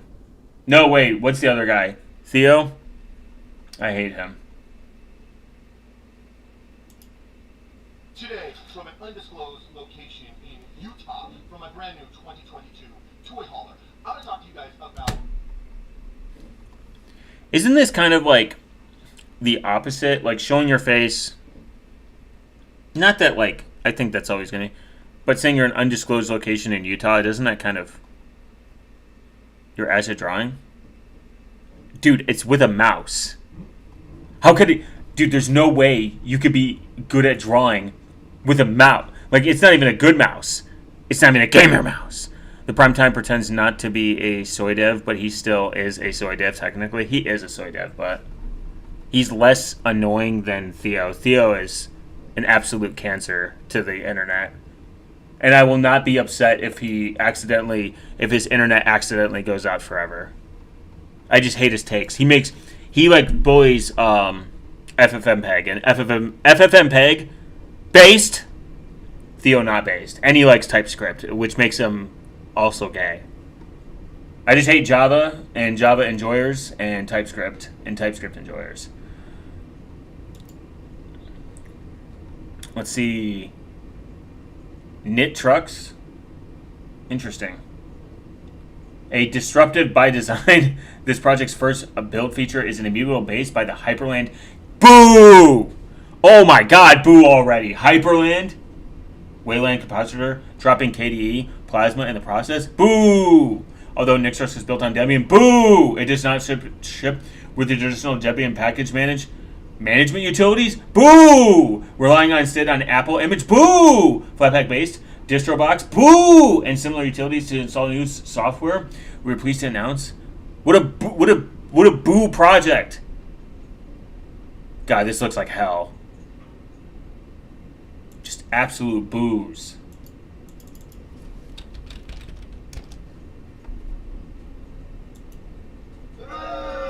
Yeah.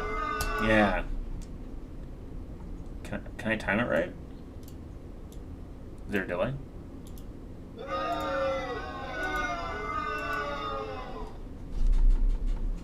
Of course it is. DistroWatch has everything.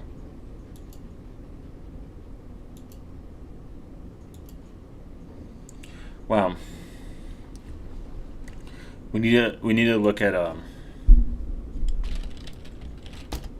Tor browser.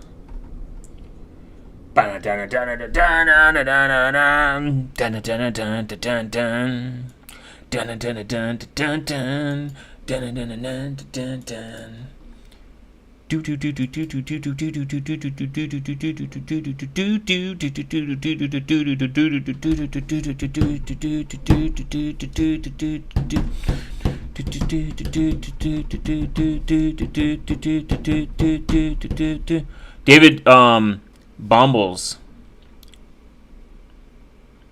Funny enough.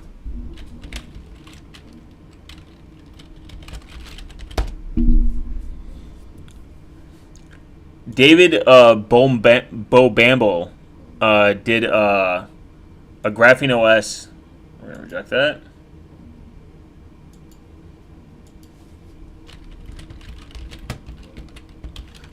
I just don't like David Bamble because he's British. But I like his content. Sometimes. Dude, this fucking thumbnail change is so retarded. I hate it. Why am I getting ads in Tor?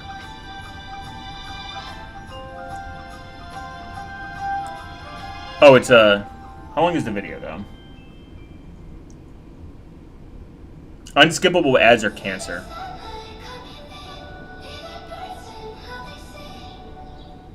A lot of people would say, I don't want to install the Google Play services because then I'm going to lose some of my privacy. What sort of recommendation have you guys got for that kind of thing, where I want to have like very high privacy, but I also need to enable some of this Google stuff to get apps to work, etc. If you install Play services on Graphene OS, it's not installed as a system level. Why do most Graphene OS videos use that one proposed Graphene OS logo from 2019? I don't know, actually. Do I do this? Do I do this by accident? Just everything. I try not to do thumbnails. I don't really like them. It takes too much time out of my... It takes too much time, in my opinion. Sometimes I'll do them, like I'll cut them from the video itself, or sometimes I'll like just look for like a free like copy use of a thumbnail. But I just don't like thumbnails. It determines it once. Thumbnails generally, I mean, I talk about them, but they don't draw me to the video.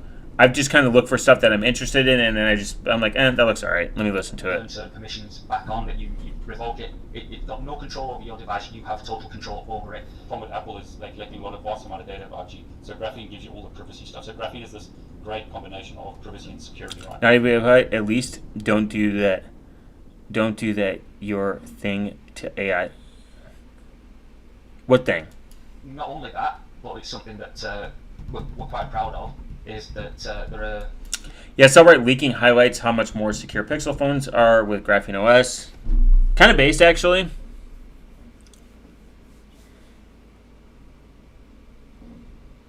But there's...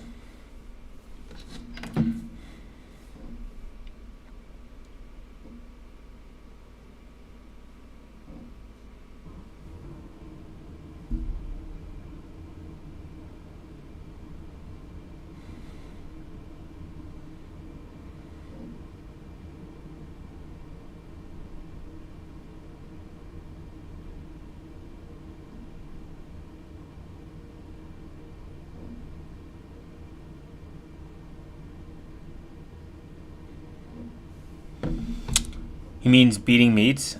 Like, I can't do that. I'm vegan. No meat beating here. The only meat that I beat is, my wife. I don't have a wife. What am I saying? A Linux user.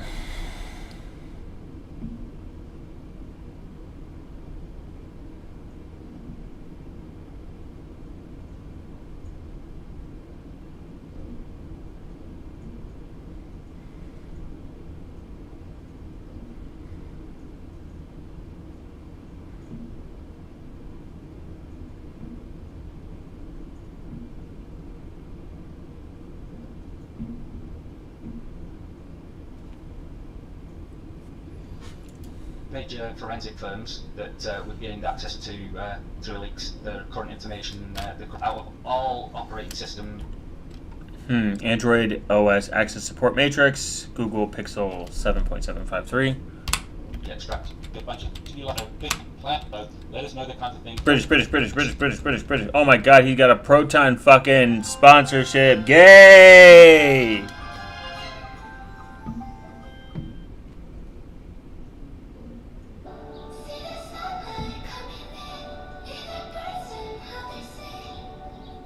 Securing your connection to the internet, but your data and your email. But obviously, from a privacy point of view, you probably want to use a VPN, and this is where Proton VPN.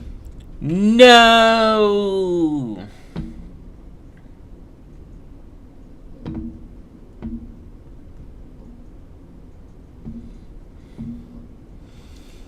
British people, God! I just don't like the British. That might be the thoughts. The intrusive thoughts.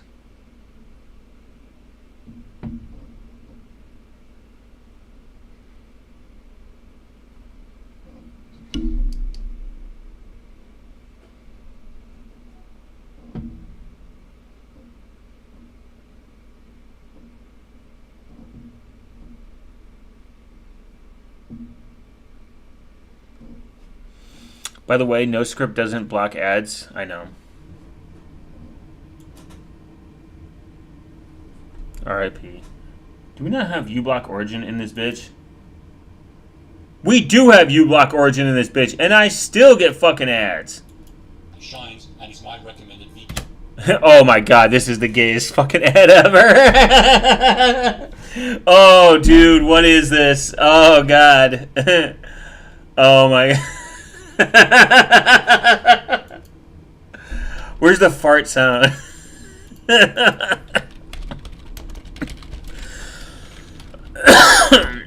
Oh. I can't. I hope they paid him a lot.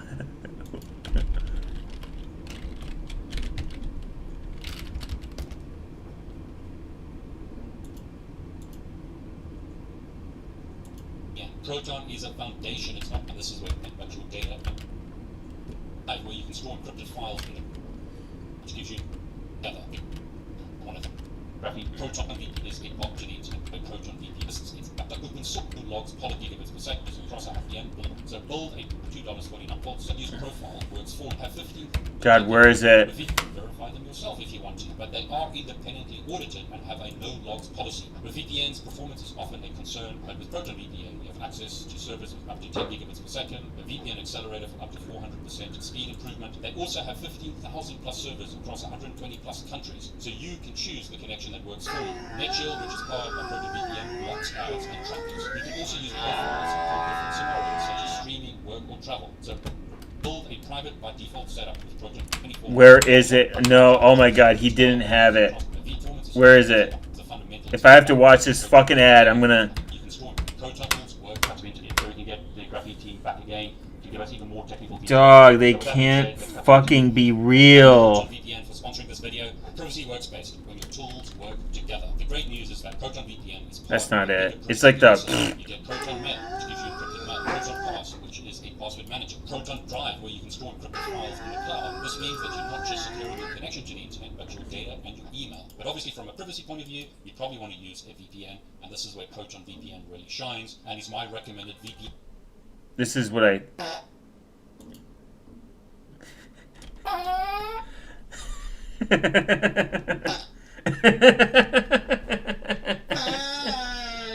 Oh man.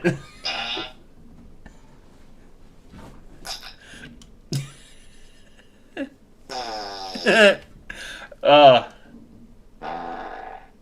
Oh god. That's the one. No, that's not the one. It's like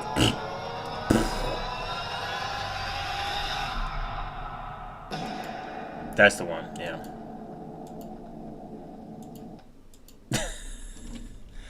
I just can't, bro. This ad is insane.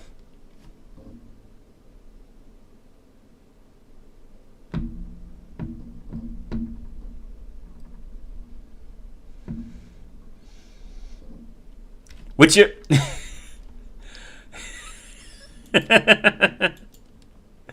Oh, got it. Where is it? Do I have an option for a poll?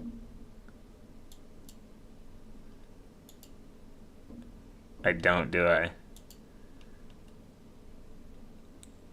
Poll links? Damn it. Where the fuck is... I thought there was a poll option in here. I was going to do, like, fart noise. What was your favorite fart noise, guys? The first one? It said 10, so, like, 1 out of 10. Which was your favorite? No hate. No hate. Not if are you unemployed or not? I am unemployed. Yeah, Proton is a the government was shut down, of course. foundation. It's not backed by venture capitalists. It's backed by banks, which means that you can verify them yourself if you want to. But with Proton Media, you have government. They also have 15 children. Just for the audience who don't know who you are, who are you and which really cool project are you involved in? My name's Metroplex. I work on behalf of the Graphene OS project as both community outreach and community moderator across all of us. Meaning he's unemployed, guys. He's unemployed.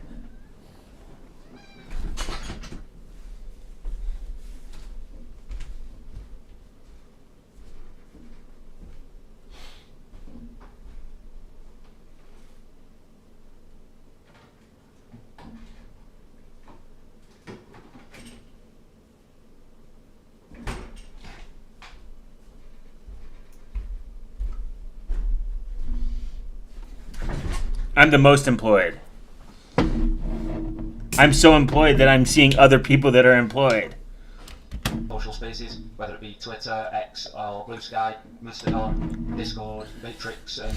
I do like that he picks, is that Metroid? Is that Optimus Prime? Or Megatron? Why Graphene OS is almost impossible to crack. Forensics teams have tried. I should start, guys. This is my first mistake. I'm not doing clickbait titles or anything.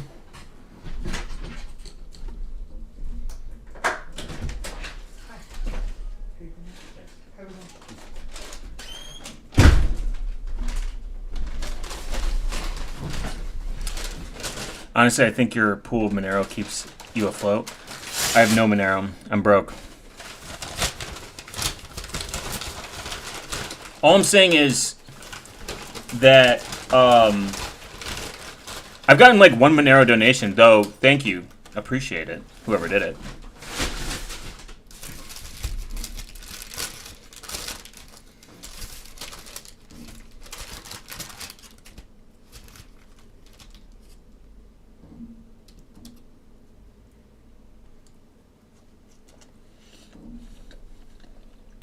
all the other channels that they want to be involved in. I'm really glad to hear that, because I mean, you getting probably lots and lots of questions from people who are interested in the project, want to understand it, perhaps have misunderstandings about Graphene OS, and I'm hoping that we can like take some of those FAQs, if you like, and some of those misconceptions. And there's been a lot of stuff that I've seen online that doesn't make sense, and we can kind of condense that into like an interview to help many people. So let's start right in the beginning. Why does Graphene OS exist, and what benefit does it bring? Other federal agencies?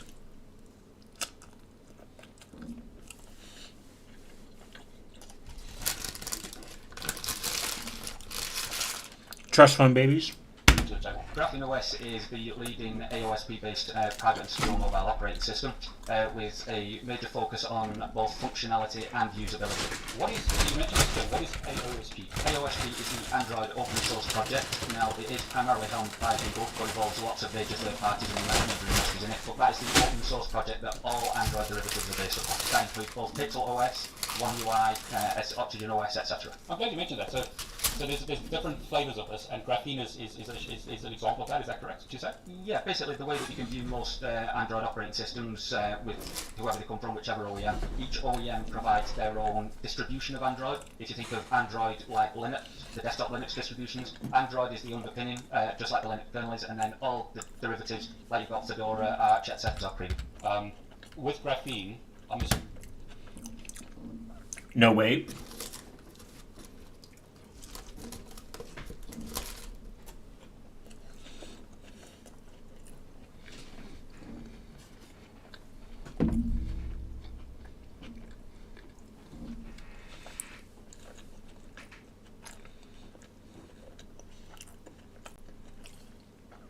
Maybe this is from 2019 and you're living in a simulation.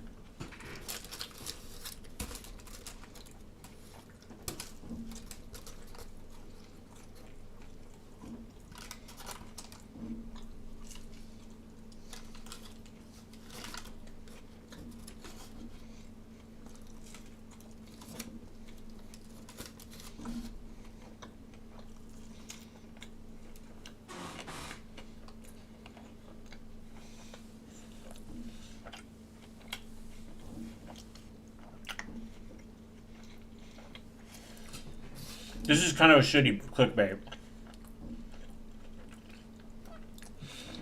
Like saying, like, of course you're gonna find malware in fucking the most popular user, like, operating systems. Nothing's incrackable.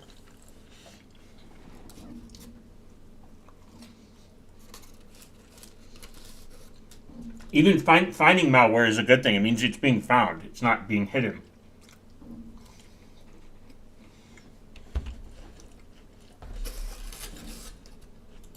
I'm assuming it's not like Linux that you can just install on any device. No, it's not. We primarily focus What about it? at the moment on Google Pixel devices, and I've got a feeling you might ask us why we choose Pixel devices. Pixel devices, similar to both iPhones, are at the lead. Why does this guy sound fucking British as well? Or is that Welsh? Can I get a British or Welsh person expert in here? Is that British or Welsh?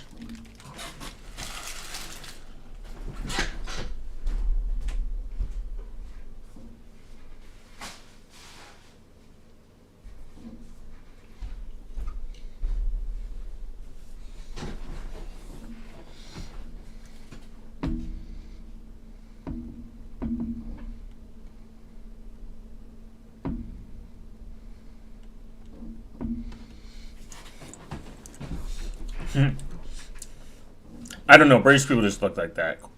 White Club.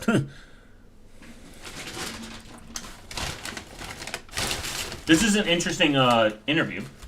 Is really cutting edge of security research, and the reason for picking Pixel obviously as an Android operating system as we are is the fact that Pixels are the only device out there offering full firmware support for alternative operating systems. But I heard this term, de-googling a phone, and I'm assuming kind of from what I see, that's kind of what Graphene OS is allowing me to do. I run an alternate operating system to stock, I think it's the stock Android on my phone. But I mean, why would I? See how he didn't say custom ROM? Because he would have been corrected.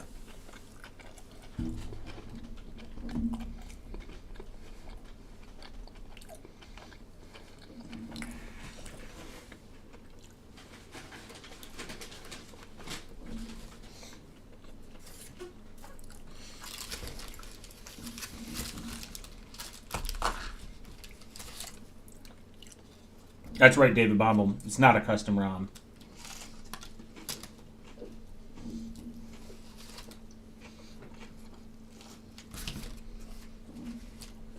I want to do this. You know, what the advantages of using Graphene OS versus say just running Google? Because a lot of people would say, isn't Graphene OS just Android? And kind of said it's kind of like a Linux distribution for as an analogy. So I'm running Android anyway, and then I'm running it on a Google phone. So it kind of doesn't make sense if you understand what I'm saying. That's sort of the concept here. I certainly do, yeah. The thing with Graphene OS is its primary focus isn't to avoid Google or Google services, Google apps. We've picked Google Pixels, again, as I've previously mentioned, because they are, and I must emphasize the fact, a singular only current device offering full firmware or alternate operating system support.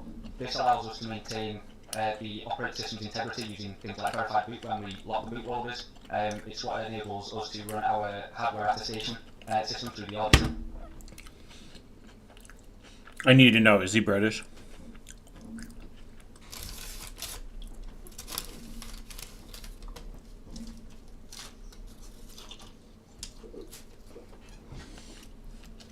Because if he is, I'm out. I can never use Graphene OS again. Right, to make sure that whenever somebody installs Graphene OS, they can verify the OS itself through the hardware. Sorry to interrupt you, but like, isn't Graphene OS also Android? So is that also a misunderstanding that people have? No, Graphene OS is definitely an Android distribution, but the thing with Android Open Source Project, because the design of it was intended to be utilised by various OEMs to be built on top of, that includes Google itself. So AOSP in and of itself, while it may be derived and primarily developed by Google, it doesn't actually include any Google services in the way that most people would experience them on a first-hand basis, whether it be using things like Gmail or Google Maps or on the phone. All those systems, especially Google Play services, which they all depend on, is baked into Android. Yeah, because I wanted to ask you that, because one of the sort of, I mean, again, correct me if I'm wrong, one of the things I've heard about Graphene, one of the reasons you want it, a lot of privacy people will say this, the Graphene doesn't have all the Google services in and all the tracking and all the monitoring. Is that fair to say? Graphene OS on first install and first boot offers absolutely no Google services by default. Is that Dr. Disrespect? Yo, that's a good one. Probably. That is true. So this is the misconception that everyone gets, that Graphene OS doesn't install with any. If you want the most de-Googled experience, get a Pixel, install Graphene OS.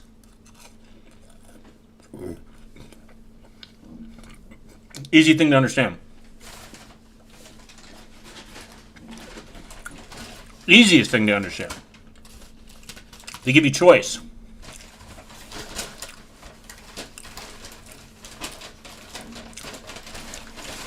You're rebuilding the 908 packages. You sound like Billy. See, if you installed GigaChad Void Linux, you wouldn't be rebuilding those packages. All the services that you normally expect from Google by default will have either Graphene OS alternatives or Graphene OS proxies to be able to access them. Or when it comes to using things like Sandbox Play Services or Play Services in Play Store, we actually provide a compatibility layer which enables us to sandbox the Yeah, what is your hardware? Play Services and the Play Store as regular user app. It's sort of tracking because of The preferences, the customized version of Android that's been focused directly to Google's ideals, Google's preferences, and Google's requirements.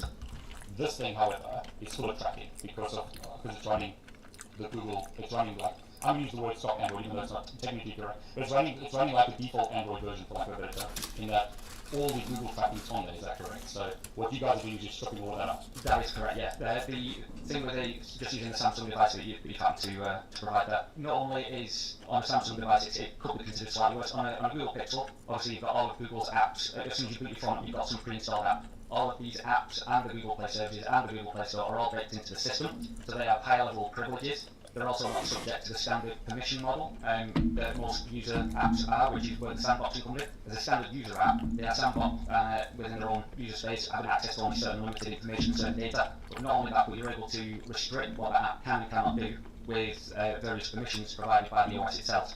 Now, same thing goes with Samsung. Now, we'll mention all the tracking. A lot of these devices in and of themselves, if you turn, with all devices, if you turn off, say, if you turn on airplane mode, it will absolutely cut off the cellular data, so you won't be sending any cellular information to the network. But also, while these apps do operate and run in the background, they don't collect information that you don't provide to them. So again, when it comes to using a lot of Android, a lot of it can be mitigated as best as possible for those that don't have to have a Pixel or have access to Graphene OS to be able to install it, by simply thinking more about what information they provide to you. And I think people that, the thing that I don't like about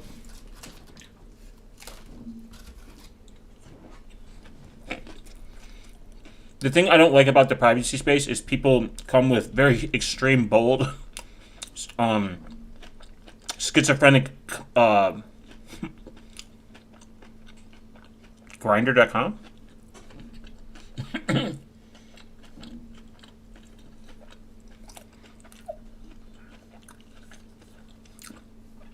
They come with these extreme claims, and they're like, well, if in airplane mode it can be completely tracked, you're not doing anything. You need hardware switches. And it's just people that are uneducated, or they read a headline from a shitty news outlet that is also uneducated, and they just regurgitate the information. And I think that hurts progression. Like a long time ago, people thought VPNs were silver bullets. They're not. People, again, I thought that your IP address leaks identifiable information about you. Kind of. Not really. Not too much. It's subjective.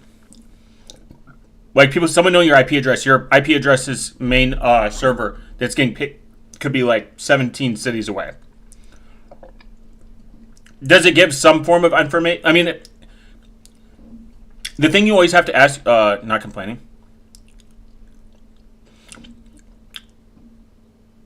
Oh, if you're responding to me, I'm not talking about you. Autocorrect is running everything. Oh. How about you just learn how to fucking spell?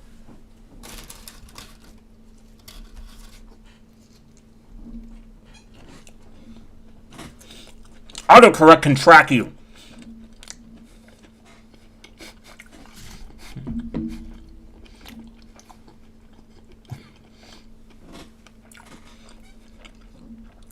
Oh, you use autocorrect? Autocorrect has been compromised. I can find your exact location because you use autocorrect. Good job, nerd. You've been owned. I will have your IP address and your PC under my control within 24 hours. Depends on what information they provide to Google and whether they decide to go along an anonymized route or, yeah. So you mentioned the point about sandboxing, right? But the Google services themselves, they're running like the stuff that's part of the operating system. You can't sandbox that, right? So Google, maybe we should just use Pixel as an example. Like Google's got tracking data about you, and you can't sandbox it. Is that right? Right. So basically, you are right in the sense that Google or the OEM brand that you happen to purchase a phone off with the standard apps there.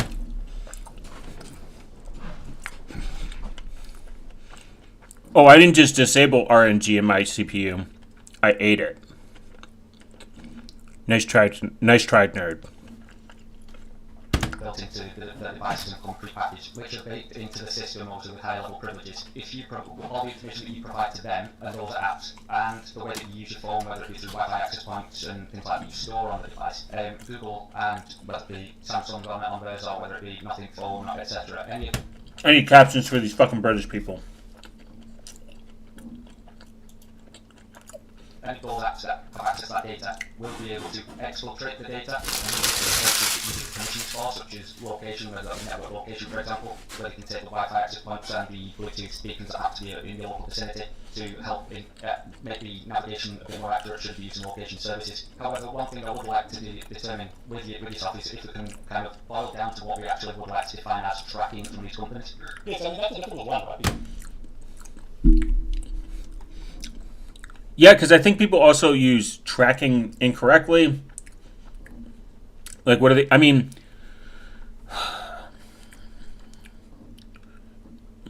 ate my NVIDIA GPU from years ago. Yummy. The 570?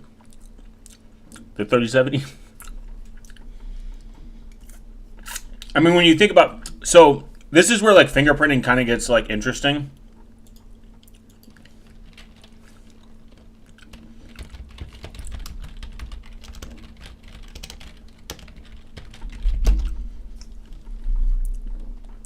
It is kind of interesting because you have like a couple things.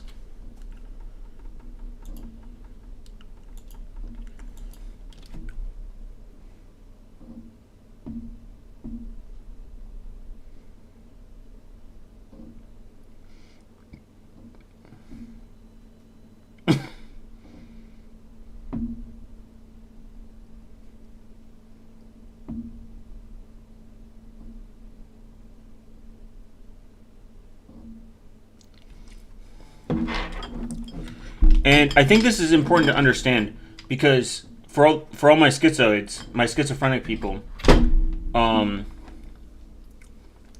you're putting your energy in the wrong place.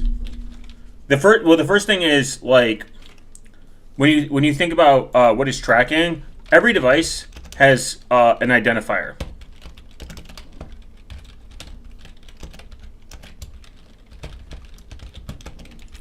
It could be your MAC address, it could be your hardware, it could be your IP address, your browser.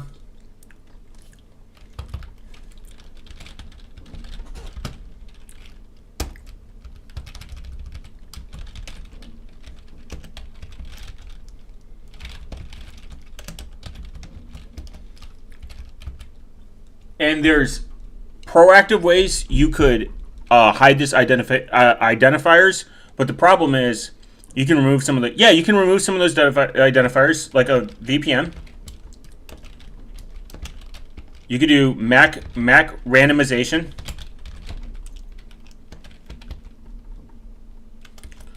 That kind of helps. You can just turn on. You can just outright disable them. Also, why are we using this site that looks like a Linux Mint notepad? Sorry to hear that. If Ryan was here, he would be jumping for joy. He's a Linux Mint enjoyer.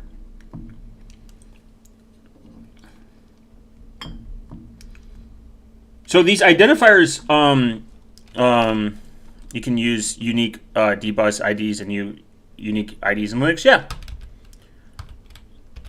But these identifiers are like your IP address, your browser,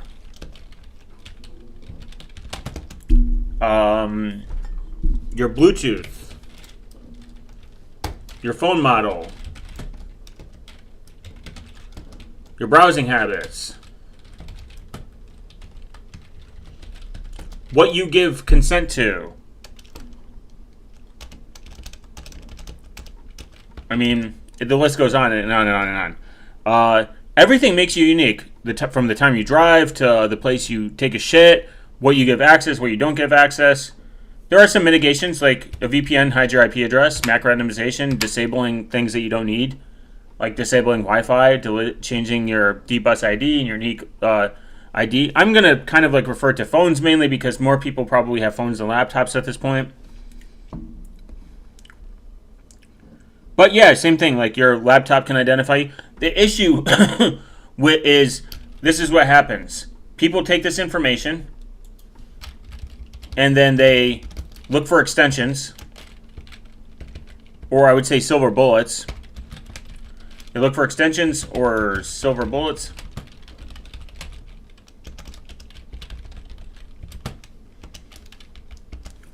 I have think of recently, could you make a machine that doesn't look unique? Like a machine that is totally normally Windows 11 with the most common specs? That was kind of the point. Tor used to do this. It would use a user agent where it would kind of like everyone looked the same. I think it was like Windows 10 or something.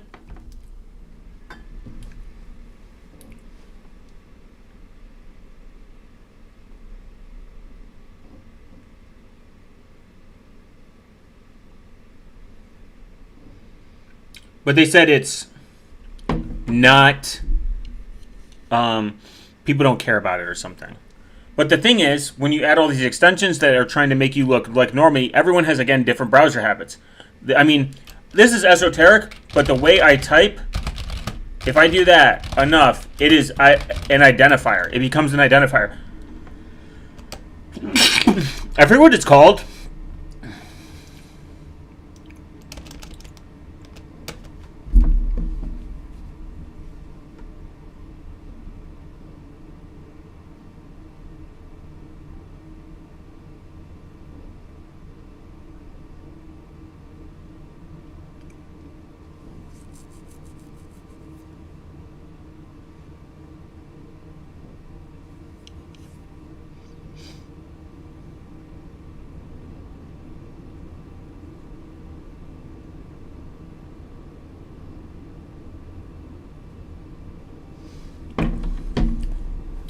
The idea would be to blend in with other Windows 11 users, and of course you could totally be non-unique, but you could be close.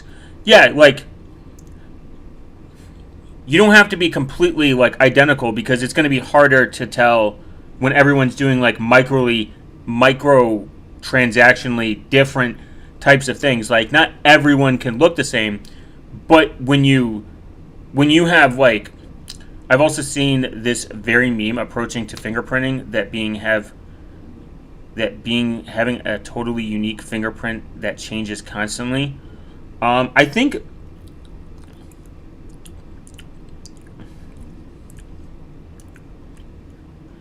um, I think people have even pointed that out, like MAC addressing. If you had your, oh no, this is the one, your IMEI on phones. They're like, people are like, I want this to change constantly. Why the fuck would you do that?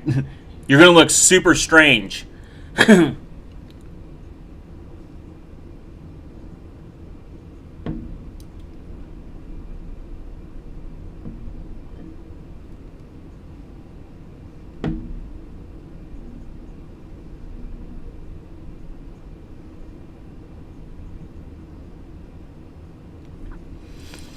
Like taking your IMEI address and just constantly changing and changing and changing and changing and changing and changing. You just look fucking weird.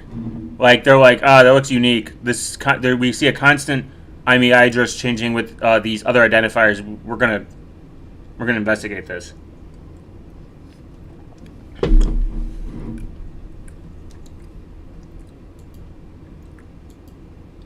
Because I think some people's definition of tracking is that Google knows everywhere they are. So like, I mean, kind of, but that's like I'm being I'm being hyperbolic. They kind of do.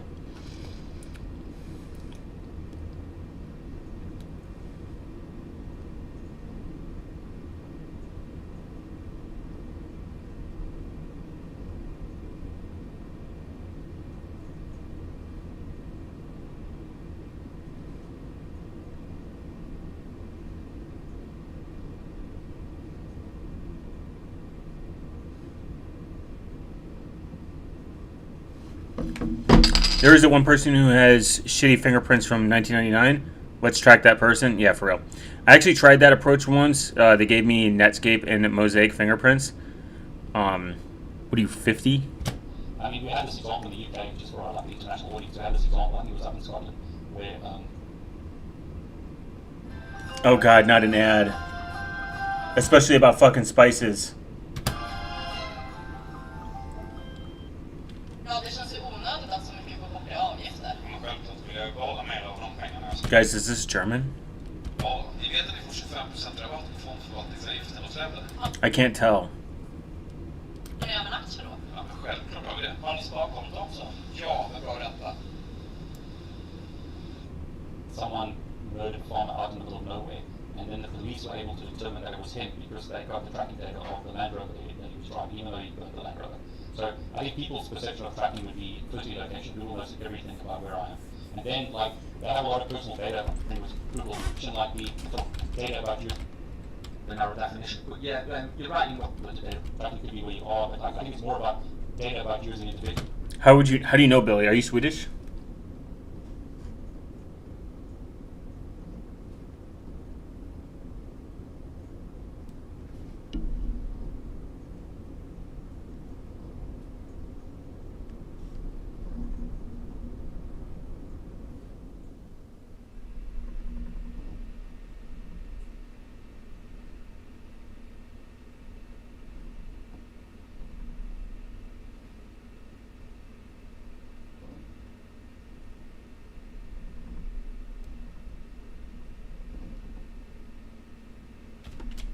So they can sell ads about you or sell it to data brokers, etc. Okay, yeah, no, it seems like a fairly narrow definition. But yeah, you're right in what you're saying in the fact that if you've got a place services or Play Store that's privileged in the system where you don't have control over it. There are accents used in Swedish, and there was blue and yellow color in the combo. Now, from what he sounds like, he could probably legally drink.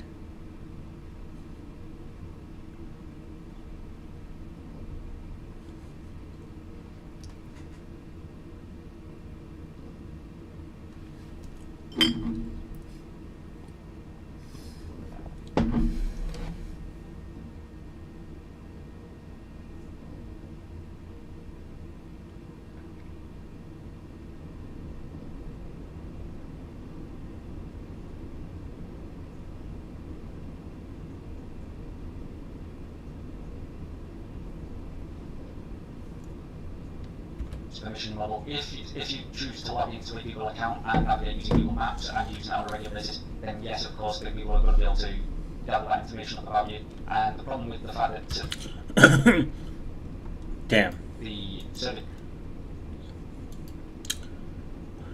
Well, the queuing of data later on transmission to all apps installed a user device due to the higher level of control users have non-system apps. The example was provided to normal information. Okay.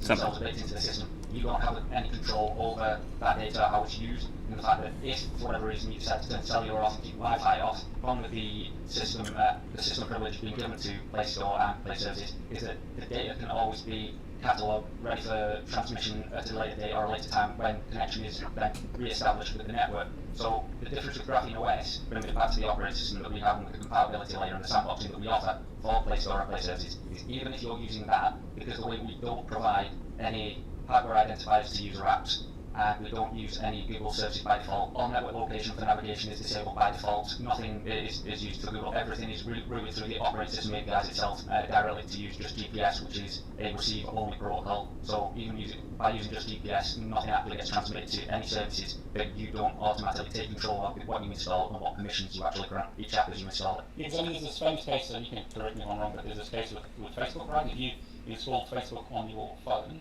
they would automatically start uploading your photos to their cloud or scanning your photos or something. And a lot of people are saying you have to go into Facebook and disable access to your phone's photos and stuff like that. So I'm assuming with Graphene you wouldn't have to worry about that stuff because you are not allowing apps by default access to anything. Is that kind of right? That's correct, yeah. But even thanks to the developments that have been taking place through Android, it is something that's offered through Android no matter what derivative you're using. So I'm using one of the latest versions from Android 15 and above say that when you do install an app these days, you are prompted to provide these services access to whatever permissions they need, whether that be location, your storage, and again, the apps only have access to what you provide them. But again, this is where Graphene OS comes into its own, using that Facebook example and uploading pictures, where most apps, not all current apps do, but a lot of older developed apps may still ask for, is the broader media and photos permission, which gives them complete access to everything that's on your internal storage. Same thing when it comes to Facebook, if you grant them permissions to use media, they'll gain access to the picture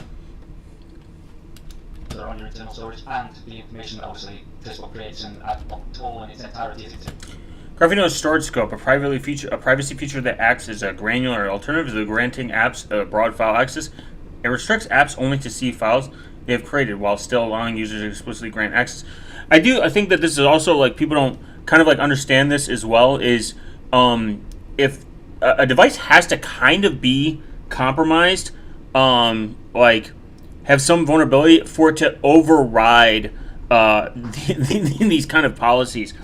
Android has some pretty sound policies because, as we've discovered, what is immutability? Like, how is something immutable? How can it not be changed? Android's, as Wycliffe has mentioned, and after looking at it into a perspective, Android is about as mutable as possible, and the policies put into are pretty strict. This is why, essentially, rooting your phone kind of breaks the entire security in general, and not being able to relock the bootloader also breaks some of the security features of relocking the bootloader in general as well, from what I understand. I could be wrong because I'm retarded, but that's just my general understanding of it.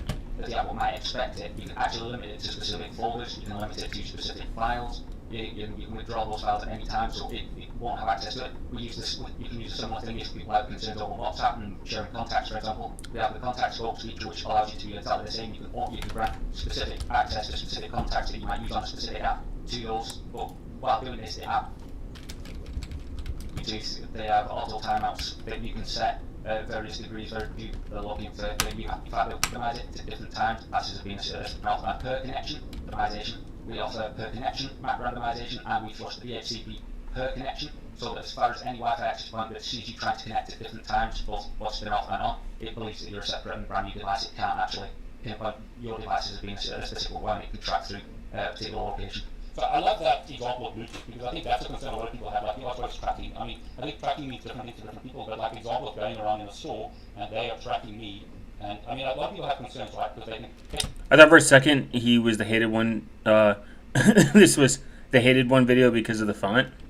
Have something personal about me. He's British though. To a data broker, and then when I go from one store to the other, then they're going to give me ads or like do something. And I think that's going to be live. So it's fantastic that that's randomized. What other options or cool things does Graphene do that like my iPhone doesn't do? I think so. Before first unlock state.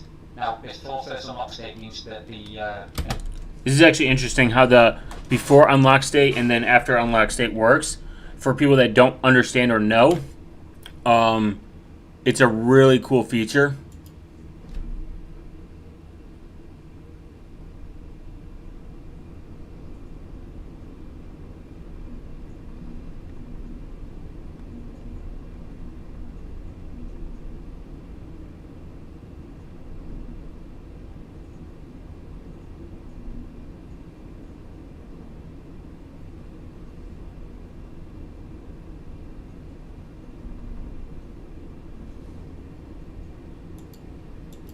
Still better than 90% of privacy channels. Now these encrypted keys are combined with this secure element, combine both your initial PIN or password.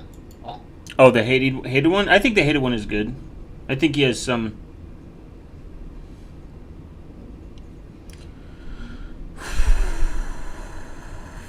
I don't like necessarily agree with everything he talks about, but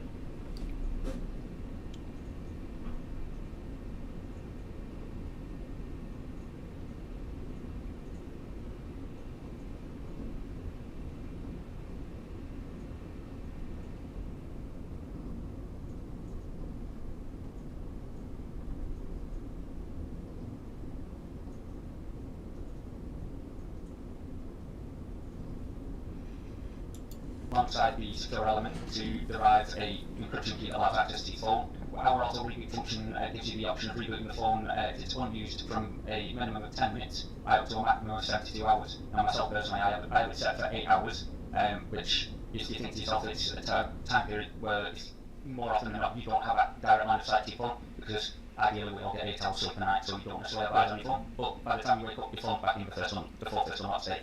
Now that state is at its most secure. We enable, as far as pins are concerned, we have a pin scrambler, so that when somebody goes to unlock the phone, the numbers themselves are not directly where you'd expect them to be, they'll all be jumbled up in a random way, which avoids people who may be shoulder surfing, rather than grabbing your phone for whatever reason.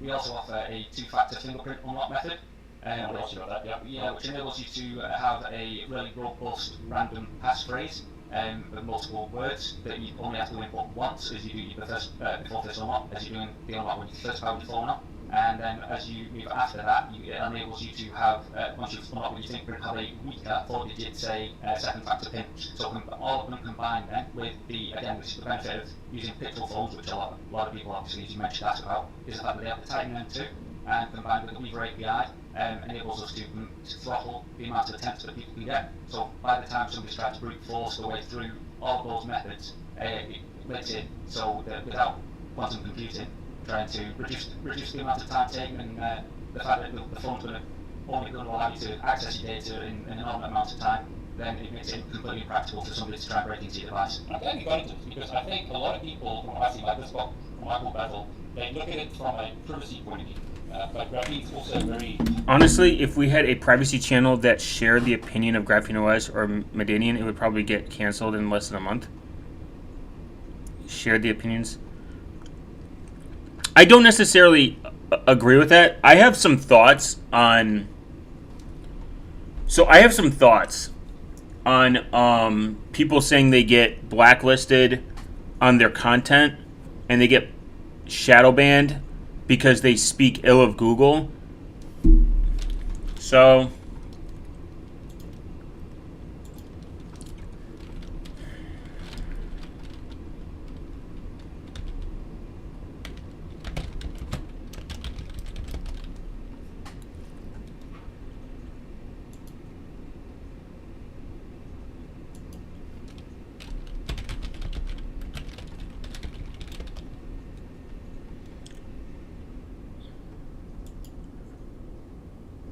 not like blacklisted, but right. Yeah, sure. Kind of.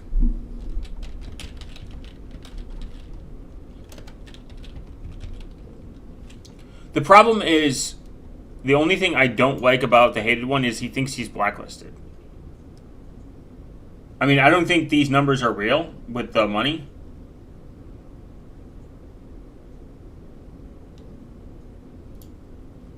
He's getting a lot of views though.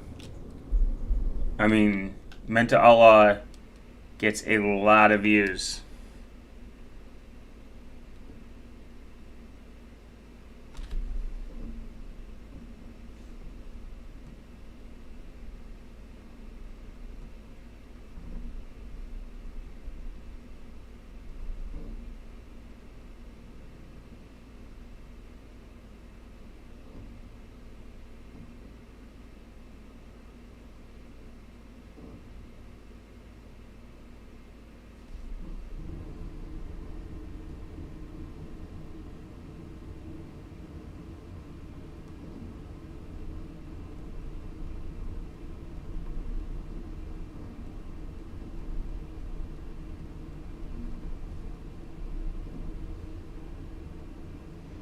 Mental uses Discord.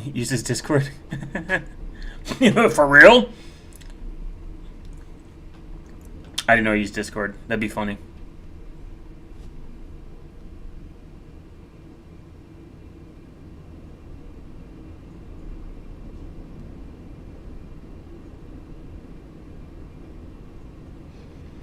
I'm just saying, like video statistic wise, he still gets a lot of traction. I kind of learned from a person who covers a lot of like really deep and like I guess like anti-YouTube topics. That's funny actually.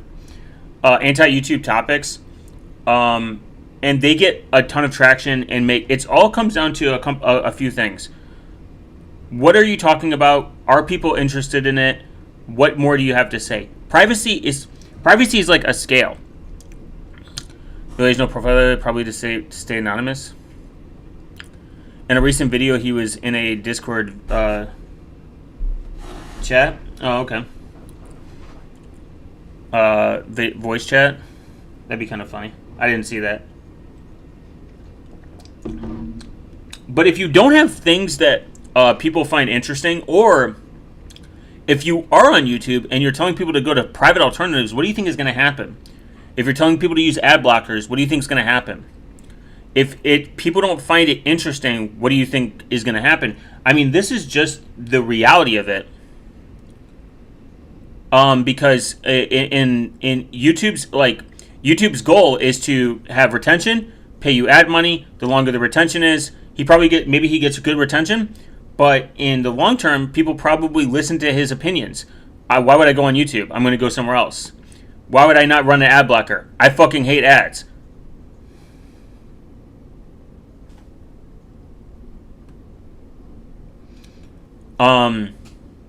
So in hindsight and in reality, the point is, I don't think that the hated one makes bad content. I think he complains about getting blacklisted and YouTube hating his channel, which I don't think that's true. YouTube cares about retention and who are you bringing to the platform. They could give a fuck less what you think about them. I've definitely seen YouTubers shit on YouTube and talk about alternative options, and it gets just as enough traction. I just don't think he either builds interesting enough content for people to come back and hear like repeats, and I don't think people don't listen to him. I think people listen to him and they literally run ad blockers, which is going to kill his ad revenue. So no shit. Just a frame, food for thought. Operating system, right? It's security plus privacy, correct? Yeah, thanks for that, David. I know that a lot of people do have that misconception that Graphene OS is singularly and mostly focused on security, but the way we see it as our ethos is that you can't have privacy without security as its major underpinning and foundation. However, if people do go to our features page in our documentation over at grapheneos.org, they'll see a lot of the features are very privacy focused. The scopes features that we mentioned earlier, such as storage scopes and contact scopes, that is preventing apps access to all of your files. It's preventing app access to who you know, the full broad social graph that you may be supplying companies like Meta through WhatsApp and things like that. You've also got the, as I previously mentioned, the Wi-Fi map randomization, providing that as while it may be a security feature, it's stopped people from being able to track you as a singular individual. Yeah, so again, from a privacy perspective, as we operate the system as it on first boot, it's privacy by default perspective. Everything that all the default connections that the device might primarily go to Google for, such as connectivity checks, attestation key provisioning, automatic downloads, to be able to provide a GPS, faster GPS connections, they're not going directly to Google, or just a manufacturer who provide proxies to these things. Same with the infrastructure use of plain location, which is known as SUPL. Again, it's a way of getting faster network, faster location blocks when doing navigation or using any location services. Same when it comes to network time, and again, all of our Chromium component updates all come directly from Graphene OS. We make no default connections to any other third-party provider or any other third-party service. We've just introduced our network location provider, so we're normally, as we were saying before, if somebody's out and wants to get a faster location fit or happens to be in the indoor environment, we're using Wi-Fi hotspot information might enable a faster location and a more accurate location. We've actually enabled a proxy to Apple's services, or we can go directly to Apple. Because YouTubers do this all the time. Minus, they're like, oh, Google has shadow banned me, YouTube has shadow banned me, and XYZ, and then you just look at their content and you're like, oh, people just don't care about this anymore. I mean, it's... I hate to say it, when you get into the privacy and security space on YouTube and you're promoting it, you're kind of you're creating a business model that kills itself. That's why they all funnel to, like, other shit. That's why you have Privacy X, How to Become a Ghost, which is honestly just really gay sounding. My skin crawled just saying that. I think that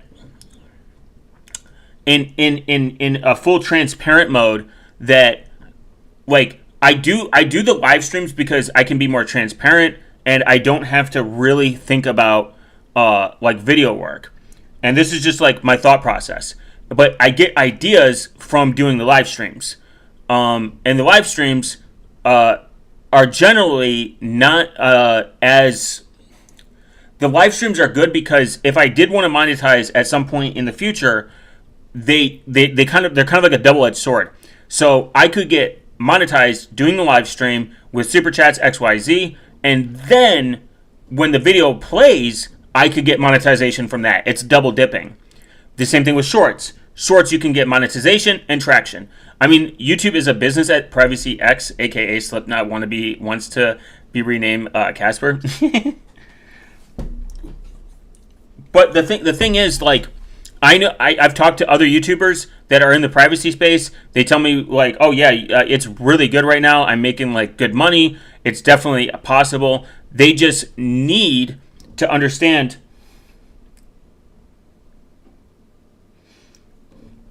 that YouTube takes a cut, and ad apocalypse happens, like ad revenue drops certain types of the year.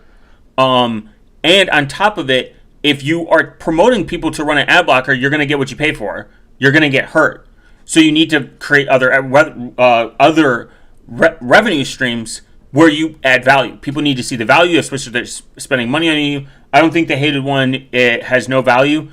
I think he definitely creates good quality content. I'm not like a hater on that part, but I don't necessarily think that he's being blocked by YouTube. I just think he's kind of getting the end of the stick of making quality content and telling people to leave and go to more privacy respecting options.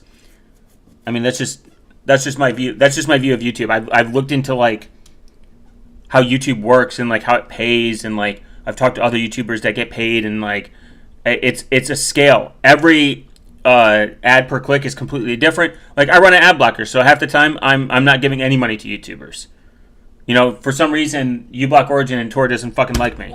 If they wanted to use that, which enables us again to not provide any information to any of these service providers, they go directly through Graphene OS, which strips all identifiable information from them. No user apps whatsoever have access to any hardware identifiers from the phone. The only thing that gains access to a hardware identifier, which happens to have to happen because it's part of the way the cellular network infrastructure works, is the fact that your IMEI is provided to your carrier to identify your right to use that particular service. Okay, so you mentioned proxies, right? Is this, explain that to me, is it like a proxy service you guys are running in the cloud or something? What is this concept of the proxies? Yeah, it's a reverse proxy that travels through a Graphene OS reverse proxy, and it's Graphene OS then, but similar to, in a similar high level view of it, it's similar to what you would experience with a VPN. So anything that happens to me to go through. Why do people that in Twitter can't understand satire? That's funny. Crazy how I tuned in for 2 hours. See ya. Yeah, Billy, fuck you. Thank you for the 2 hour watch time, though. Why can't people on Twitter can't understand satire? Because the internet's sensitive today, and they're kind of retarded.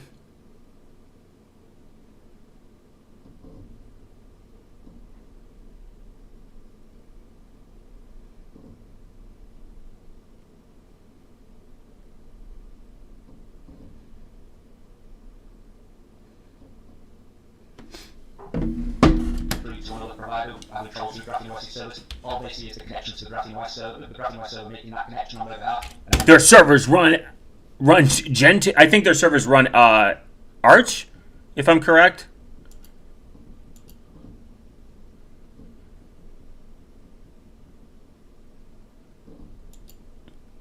It is funny when my my tweets get traction, but then I use bad words and Twitter's like, I don't like that.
Sending that data from the Graphene OS servers back to ours. And again, it doesn't we're not taking any identifiable information from individuals when making that connection. It's no different than, say, when somebody might be up to using get an over-the-air update from Graphene OS servers. It's exactly the same thing. We can't identify anybody from outside of the network or any of our connections. That's great. I don't think a lot of people know that. So in other words, all the traffic for like going to Google servers or whatever is being proxied through you guys, so that it's not just stuff that you're doing on the device, it's actually all the connections being proxied to whatever server.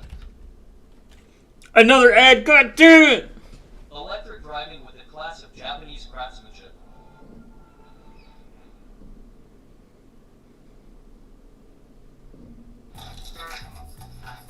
Rewind to the good times. If you get FAQs that people have, feel free to add those as well to this list. The first thing is, okay, so how do I install an app on my phone? Because this is not a Google phone.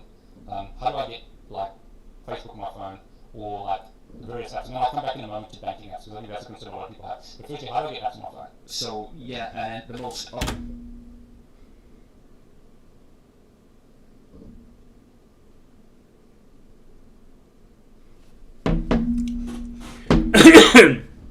It is kind of funny. People are like, "How do I get my apps on my phone?" But like, there's so much good information out there. Their containers use Alpine Linux, I believe. Based, weird choice, but it works. So they do run Arch, at least the last time I checked. Their containers use Alpine though. Based and cool.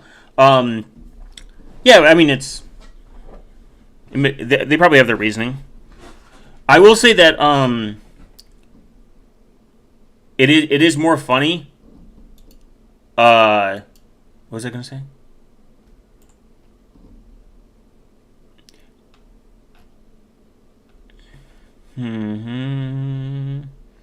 It is more funny when I say bad word on internet and I get rate limited.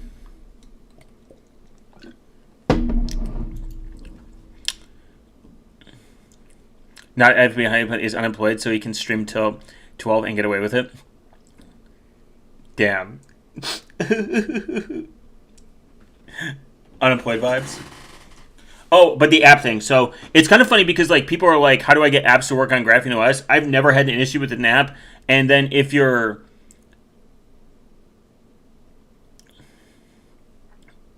if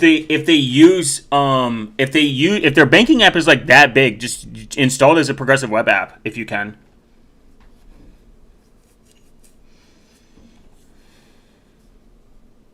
All right, stories of people who had their enterprise using Gentoo for their servers. Yeah, Gentoo's actually a good server because it's like lightweight. To install apps from would be the included Graphene OS App Store, which is where we host our first-party applications such as Secure Camera, Auditor, PDF Viewer, and also we have select third-party applications that either the OS will provide compatibility for, or that happen to be aligned with our project ethos and focus, two of which that fall on both sides of that qualification. Also happen to be app stores themselves. Now, the first one I want to mention provides the easiest transition for new users who are looking to make a move to Graphene OS, and that happens to be the Play Store. Now, the option that will give them the least friction would be to choose to use it with an existing Google account. That'll also give them the ability to use already purchased apps and say subscriptions or something like that. The other alternative, if they want to make that first step away from Google or to give people less information about themselves, would possibly be to create a throwaway account. Now, while the next bit of advice may seem counterproductive, it's to make sure that there isn't any really further issues using that throwaway account or having to provide identifiable information, and that's not to use any VPN IP when registering for an account or a throwaway account with less identifiable information, because say you want to use a Google Play credit that you've purchased from a big box store or online, and looking to redeem the voucher if you've used a VPN. Now, obviously, some people may be able to find an anonymous number to use or a throwaway number to use. As you should. Also, some cases where Gen 2 is used as ATMs and other embedded devices.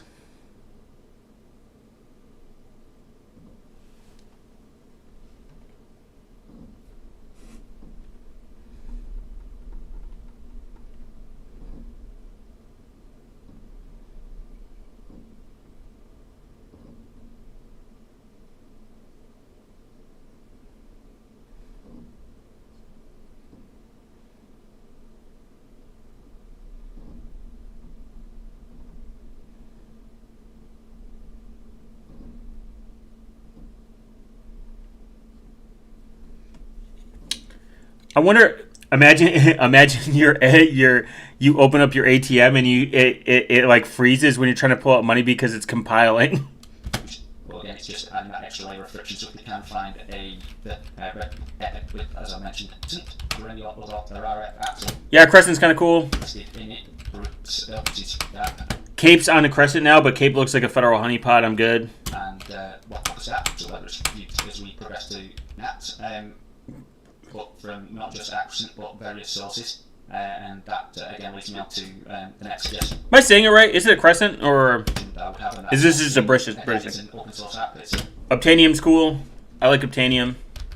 Focus primarily on open source applications. It's finding a way of collating, collecting, and managing them together, while finding them wherever app developers themselves have chosen to publish the sources and make. Even backtracking on the video thing. Most of those local teams are run like locally and isolated from the public internet. But compiling. Like they could be running OS 2 here.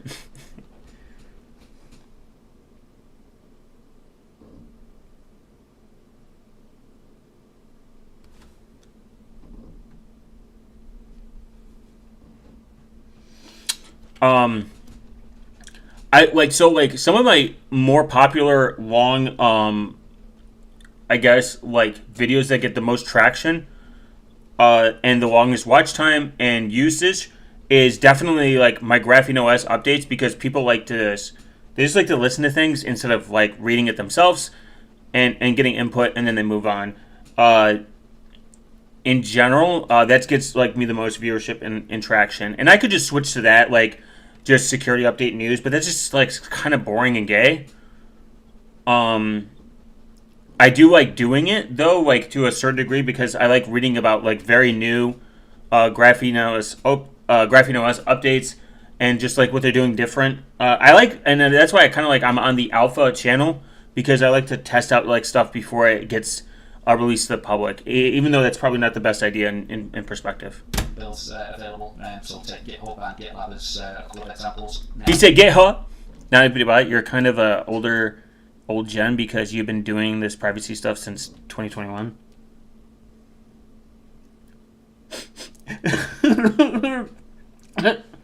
If people use the links from those pages and copy and paste those from those platforms into Obtainium, Obtainium's then able to grab the APKs and it automatically takes it then with only minor further interaction from users to either update the apps or prompt users to update them, because it will make an attempt to update them in the background itself. And then last of all, we've got the Aurora Store, which often gets mentioned. Many people do have a misconception though that it's an alternative to the Play Store. However, it isn't. It's just a front-end option providing it's an all. We've got the Aurora Store, which often gets mentioned. Many people do have a misconception though that it's an alternative to the Play Store. However, it isn't. It's just a front-end option providing the options for users to make use of shared accounts. Now, this obviously is against the terms of service of Google Play, and it might be something that be controlled down at any time. So again, it's not something that we primarily recommend, but it does serve certain purposes in limited circumstances, such as apps being mislabeled with play integrity flags, even though the apps might work. One of those apps, for example, is eBay, but there are others. And there also are downsides to using it, as it doesn't operate signature verification and trusts all certificate authorities. And we covered most of that, which is gives people a real good ground. Nice one, 2 touch, by the way. Okay. I do think it is kind of funny, though, that people still use the Aurora Store and they think that it's like a good alternative option because they're not using actual front-ended Google. It's like, why go through all that when your better option is to just make up a fake Play account, like Play Store, like fake Google, not fake, make a throwaway Google account that has no association with you, that you only use for these specific apps, and then just install it via the Play Store. This is better. And then just disable the Play Store or something or whatever. At that point, like, you're just doing all these extras. You're weakening your security and you're making it like worse. And where to start for installing apps. One final word, it's kind of a word of caution I will give to people. Ubuntu touch base though, even though I hate Ubuntu.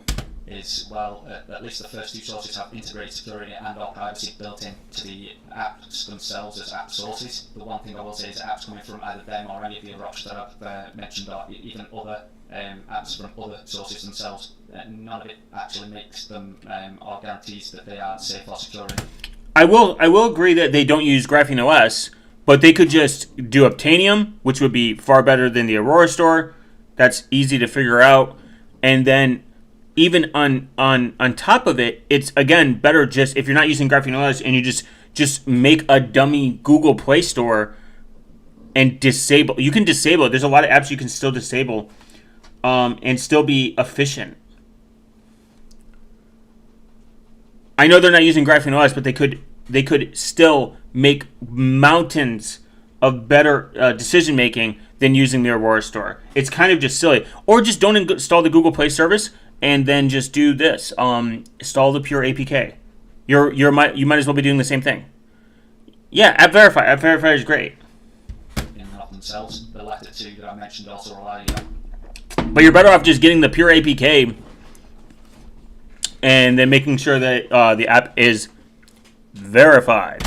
A little more user attention and discretion, so require users to be more alert and to make more conscious decisions over the apps that they're installing. However, in all regards, that is where Graphene OS does come into its own as the leading privacy and security focused OS with the security features that we have to protect coming from. Yeah, that's it. Certain banking apps from, because we've got a global audience, we've got a global people on Graphene OS, even that technology and reducing some of the hardening that we've got on the device. Certain other banking apps have been able to function. In the main, it's a very niche. You're probably talking around about 1% of banking apps that do enforce Play Integrity API. Now, while obviously, ideally, we'd love to be able to test every single banking app that's available out there and be able to provide an authoritative list of what does and doesn't work. We do thankfully have a community source resource that's hosted on a site called privsec.dev under the Android section. You'll be able to find a list and hopefully you'll be able to find your banking app in there, which will then tell you whether it functions, whether it doesn't, and if it does, what extra additions may be required to enable the app to operate and function when you want it. So this is something I always like struggle with, right? I mean, it's not like you guys have done great work on this. It's like you've got security on one side, and then you've got privacy on the other side. And it's like, if I want more security, then I'm going to get less privacy. Or if I want more privacy, it's affecting my security. So you mentioned this thing about installing apps through the Google Play Store and enabling Google Play services. So just correct me again, but like a lot of people would say, I don't want to install the Google Play services because I am. You can also manually verify using ABD. Oh, the Android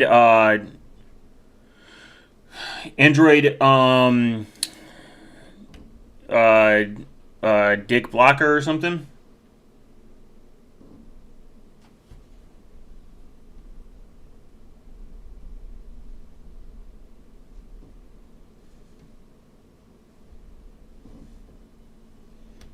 My privacy. So how would you recommend that? Because what some people have recommended is you create different profiles. Is that the right term? There, boom. That's another one. Just make different. I think native Android allows you to now do different profiles, even if you don't use Graphene OS. If you're that worried, just make 3 separate, I guess, Gmail accounts and Google Play services, and just kind of like separate them, or find some like goofy like turnaround option. I mean, like there's just so many better options than. And I used to use the Aurora Store, unfortunately. F-Droid, F-Droid's got its problems. I think it's still. I like to go to F-Droid and find like free and open source goofy apps. Like this app tells you what time last year it was to eat bagel seasoning or some dumb shit. Like a very specifically niched app. I like checking that shit out. Yes, I think it started with Android 15. Yeah. My normal stuff, and I create another profile with my banking app or whatever it is to get very high privacy. But I also need to enable some of this Google stuff to get apps to work, etc. From the project perspective itself, is we wouldn't necessarily say that if that you using Sandbox Play services, you don't need to operate a alternate profile or a secondary user just for it, because the benefit of using Graphene OS, as I mentioned before, is that if you install Play services on Graphene OS, it's not installed as a system-level privileged app with access to everything that it determines it wants. It can't turn certain permissions back on, but you revoke it. It's got no control over your device, you have total control over it. So it has no access to hardware identifiers. The only thing that Sandbox Play services and the Play Store may have access to is a list of other apps that you've got installed alongside it. That is the only thing that apps generally have access to. Bam! I think just having profiles is good for compartmentalization and just ease of use. Like, I have a different profile for different apps, so I don't get distracted, so I can goon here, and I can watch movie here, and pee-pee-poo-poo there. Wants to install on your device on Graphene OS. So that is one of the reasons why some people do decide to isolate them in a secondary user. But the benefit of adding them into a secondary user as well is not, especially when most people are using them for using Sandbox Play services to install things like the banking apps that won't work without it. You get to keep all of those highly sensitive apps together in a secondary user, which again, thanks to Graphene OS's implementation of secondary users, allows you to create again another strong pin. Treat it like it's each time you log into your user, you can have it so that when you switch back and away from it, automatically stops it running in the background. We've also enabled the end session button to be a user-facing interface, so that when you go back to the lock screen or press the power button again on your secondary users, you can end the session, which purges the disk encryption keys for the user from the device, which again then puts all of that data back encrypted back at rest on your device, so it can't be accessed should somebody get hold of it without trying to brute force it. So yeah, that's one of the reasons why we probably look to use the secondary user. Now, I personally decided that I was going to use because one of my primary reasons back in... It'd be really funny. You can do that in November, buddy. It'd be really funny if he didn't use Graphene OS, he like used like Apple or something, or like Samsung.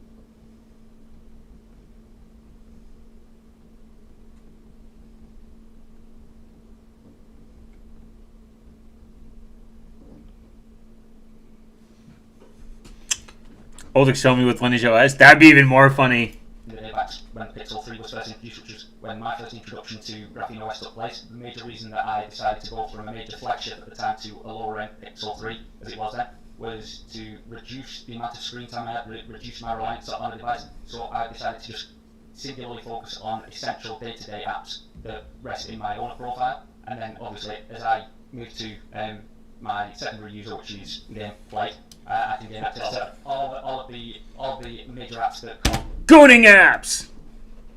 A lot of demand on time and iShare on your device, so I can put that back at rest and I can ignore them until I come across a particular situation where I need to use it. Is there any reason to have these different profiles? Another one, like I was thinking about, and I mean it might be incorrect, is I heard on the news that the US government is when you go to the airport, let's say you and I go to the US as an example, I'm not sure where you're based, but let's say I was flying from the UK to the US and I get stopped at JFK or whatever, they could do on my phone and then have a look at it. Would profiles have to be there? Or, like, why would I have multiple profiles except for like your example of like meantime. Profiles may help you there, because at the end of the day, the main focus of user profiles in its origin through Google was to allow multiple users to have access to a singular device. Now, I know the situation, I believe the situation, I should say, is that in the United States, a fingerprint can be compelled from somebody, where it is if you have sensitive information in a secondary user, which was only unlocked. Nah, not lineage. Because it's more ancient?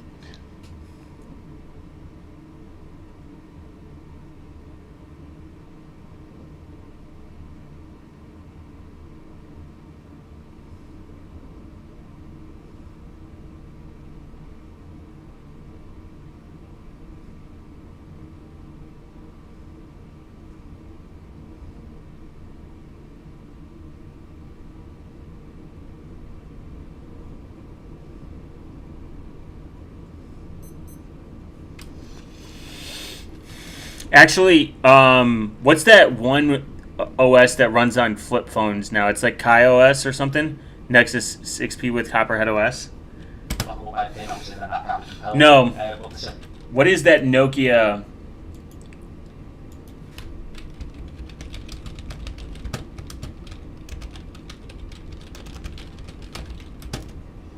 Like I said, if someone finds this for me, I will purchase it. The Nokia N91. This is what he has, guys. 2005, baby. Woo! I need this as my MP3 player, unironically. Imagine Blatt pulling this shit out. 3,000 songs is crazy.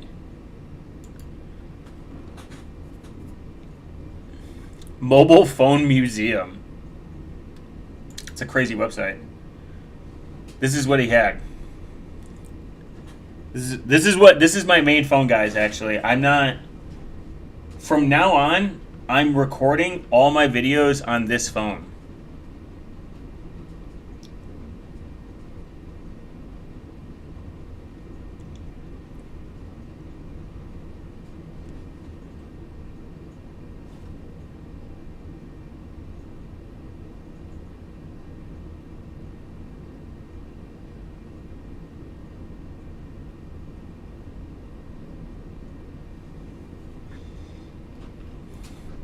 Isn't Copperhead OS proprietary now?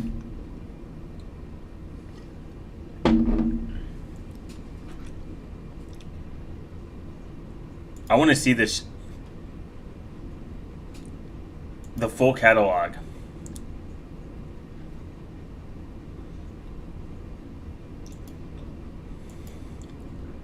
Most Wanted. Oh my god, what the fuck?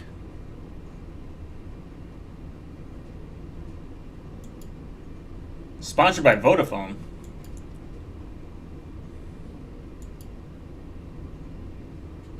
What in the shit is this?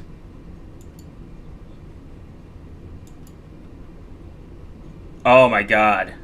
These are terrible. Except for this one. This one's great. The Nokia 550. I need to get my hands on some of these models and use them. Samsung 551 Diva. I don't even remember this. I literally have never seen that in my entire life. I've seen a lot of crazy phones. I remember some. I remember this one for some reason. I watched a video on it. I was like, wow, that's cool.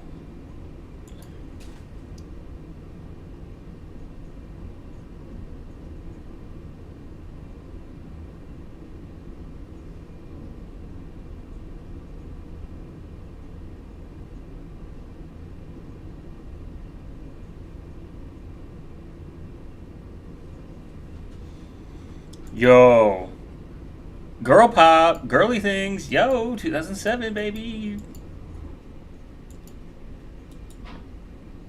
Type. All types. Let's just do this. Collection. All collections. Guys, what should be my next secure phone? HTC, the HTC Desire C? I think HTC was the first Android, if I'm not mistaken. They were the first one to do the Android route. Like actual like full Android operating system.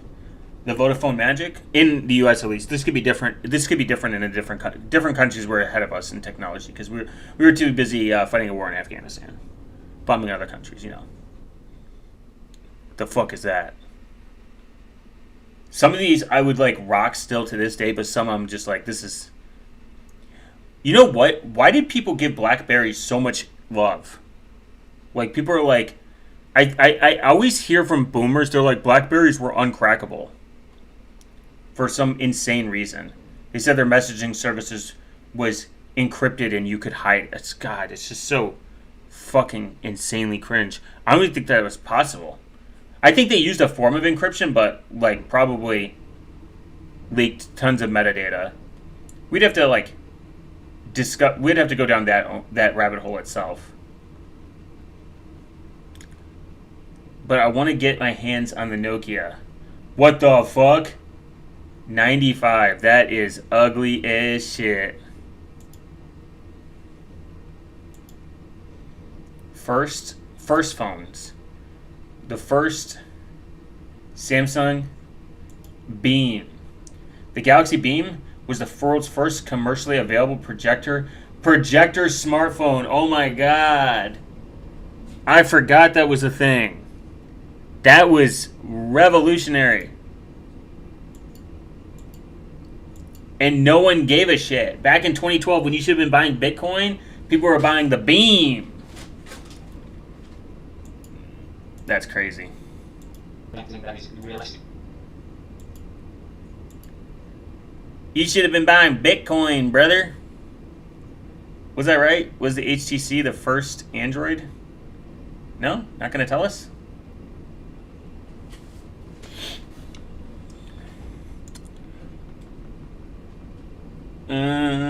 Oh wait, collection. Ugliest first.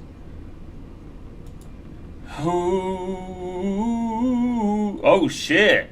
This looks like the first one, the Luma. When it was announced, the Luma 90 was positioned as Nokia's first new flagship Luma device. It was larger than its predecessor and reflected. Oh my god, this is the one. This is the Windows phone. The Lumia. The Lumia. Oh, dude, this was supposed to be like revolutionary. Oh my god, that was. Oh, LG Optima.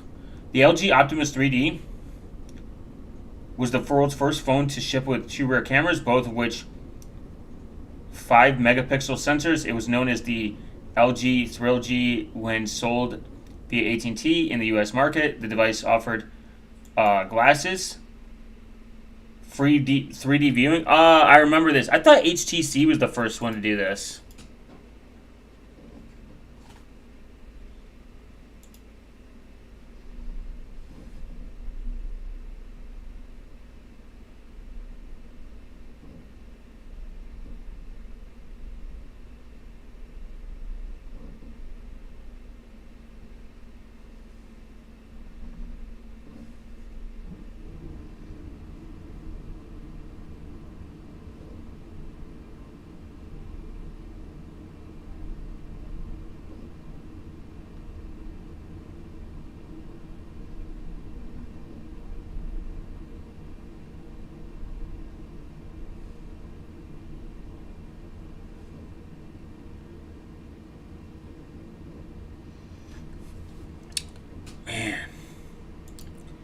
I need a mobile museum where I just have a collection of.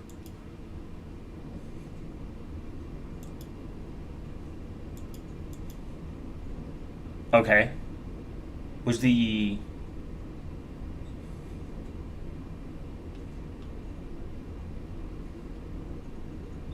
Sony Xperia?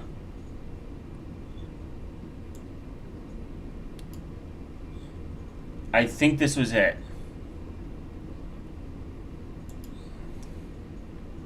Oh no.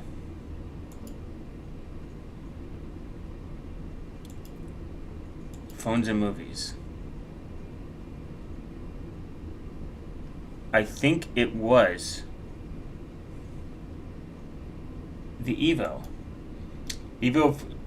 device was the first smartphone to use the technology and run Android. Yes, so I was right. 2010, baby. See, I gotta be right with something. The Evo 4G was HTC's first WinMax device and the first smartphone to use the technology and run Android.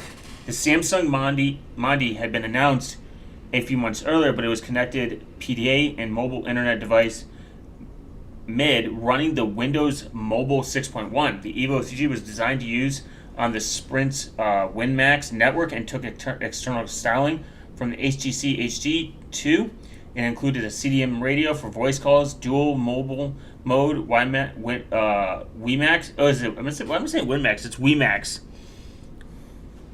And EV-DO connectivity for data and an 8 megapixel camera. Think about that, 8 megapixels. There's some cameras today that are still like 12. It's not always about the megapixels, guys. A 1 gigahertz processor and an HDMI connector. It ran HTC Sense interface on top of Android 2.1. That's so based. Removing the rear cover of the Evo revealed a red plastic interior around the battery component. Design characters also used on the HTC HD Mini, which had a yellow plastic interior. HTC claimed the design reflected of its high-performance cars, which aesthetic quality under the hood was a critical element of the owner's emotional attachment to them. The Evo 4G was a landmark device for several reasons. In addition, its status as Sprint's first WiMax smartphone. Imagine telling that to someone, they're just like, I don't give a fuck.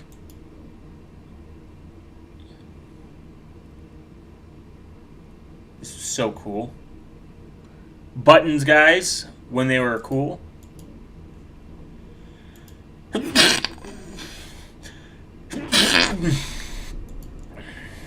Wow.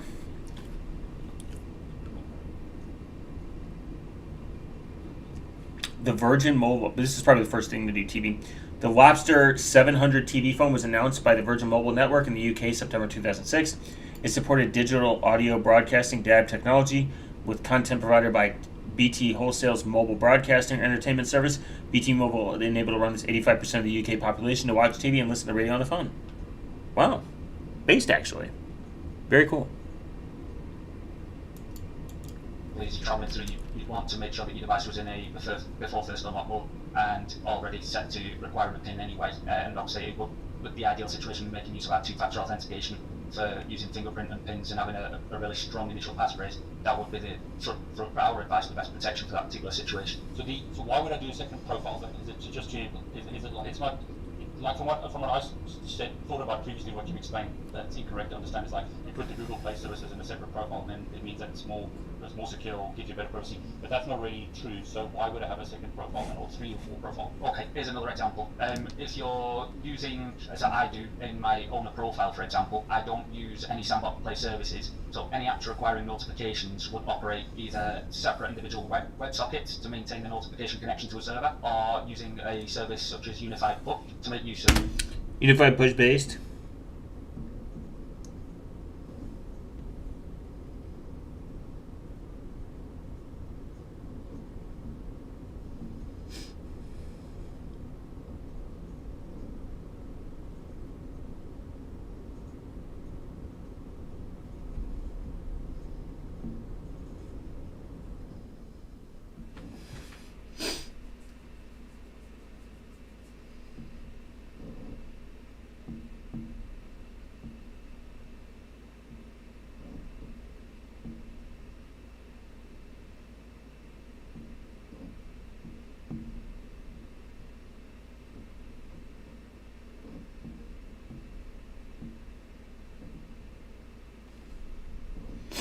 Okay.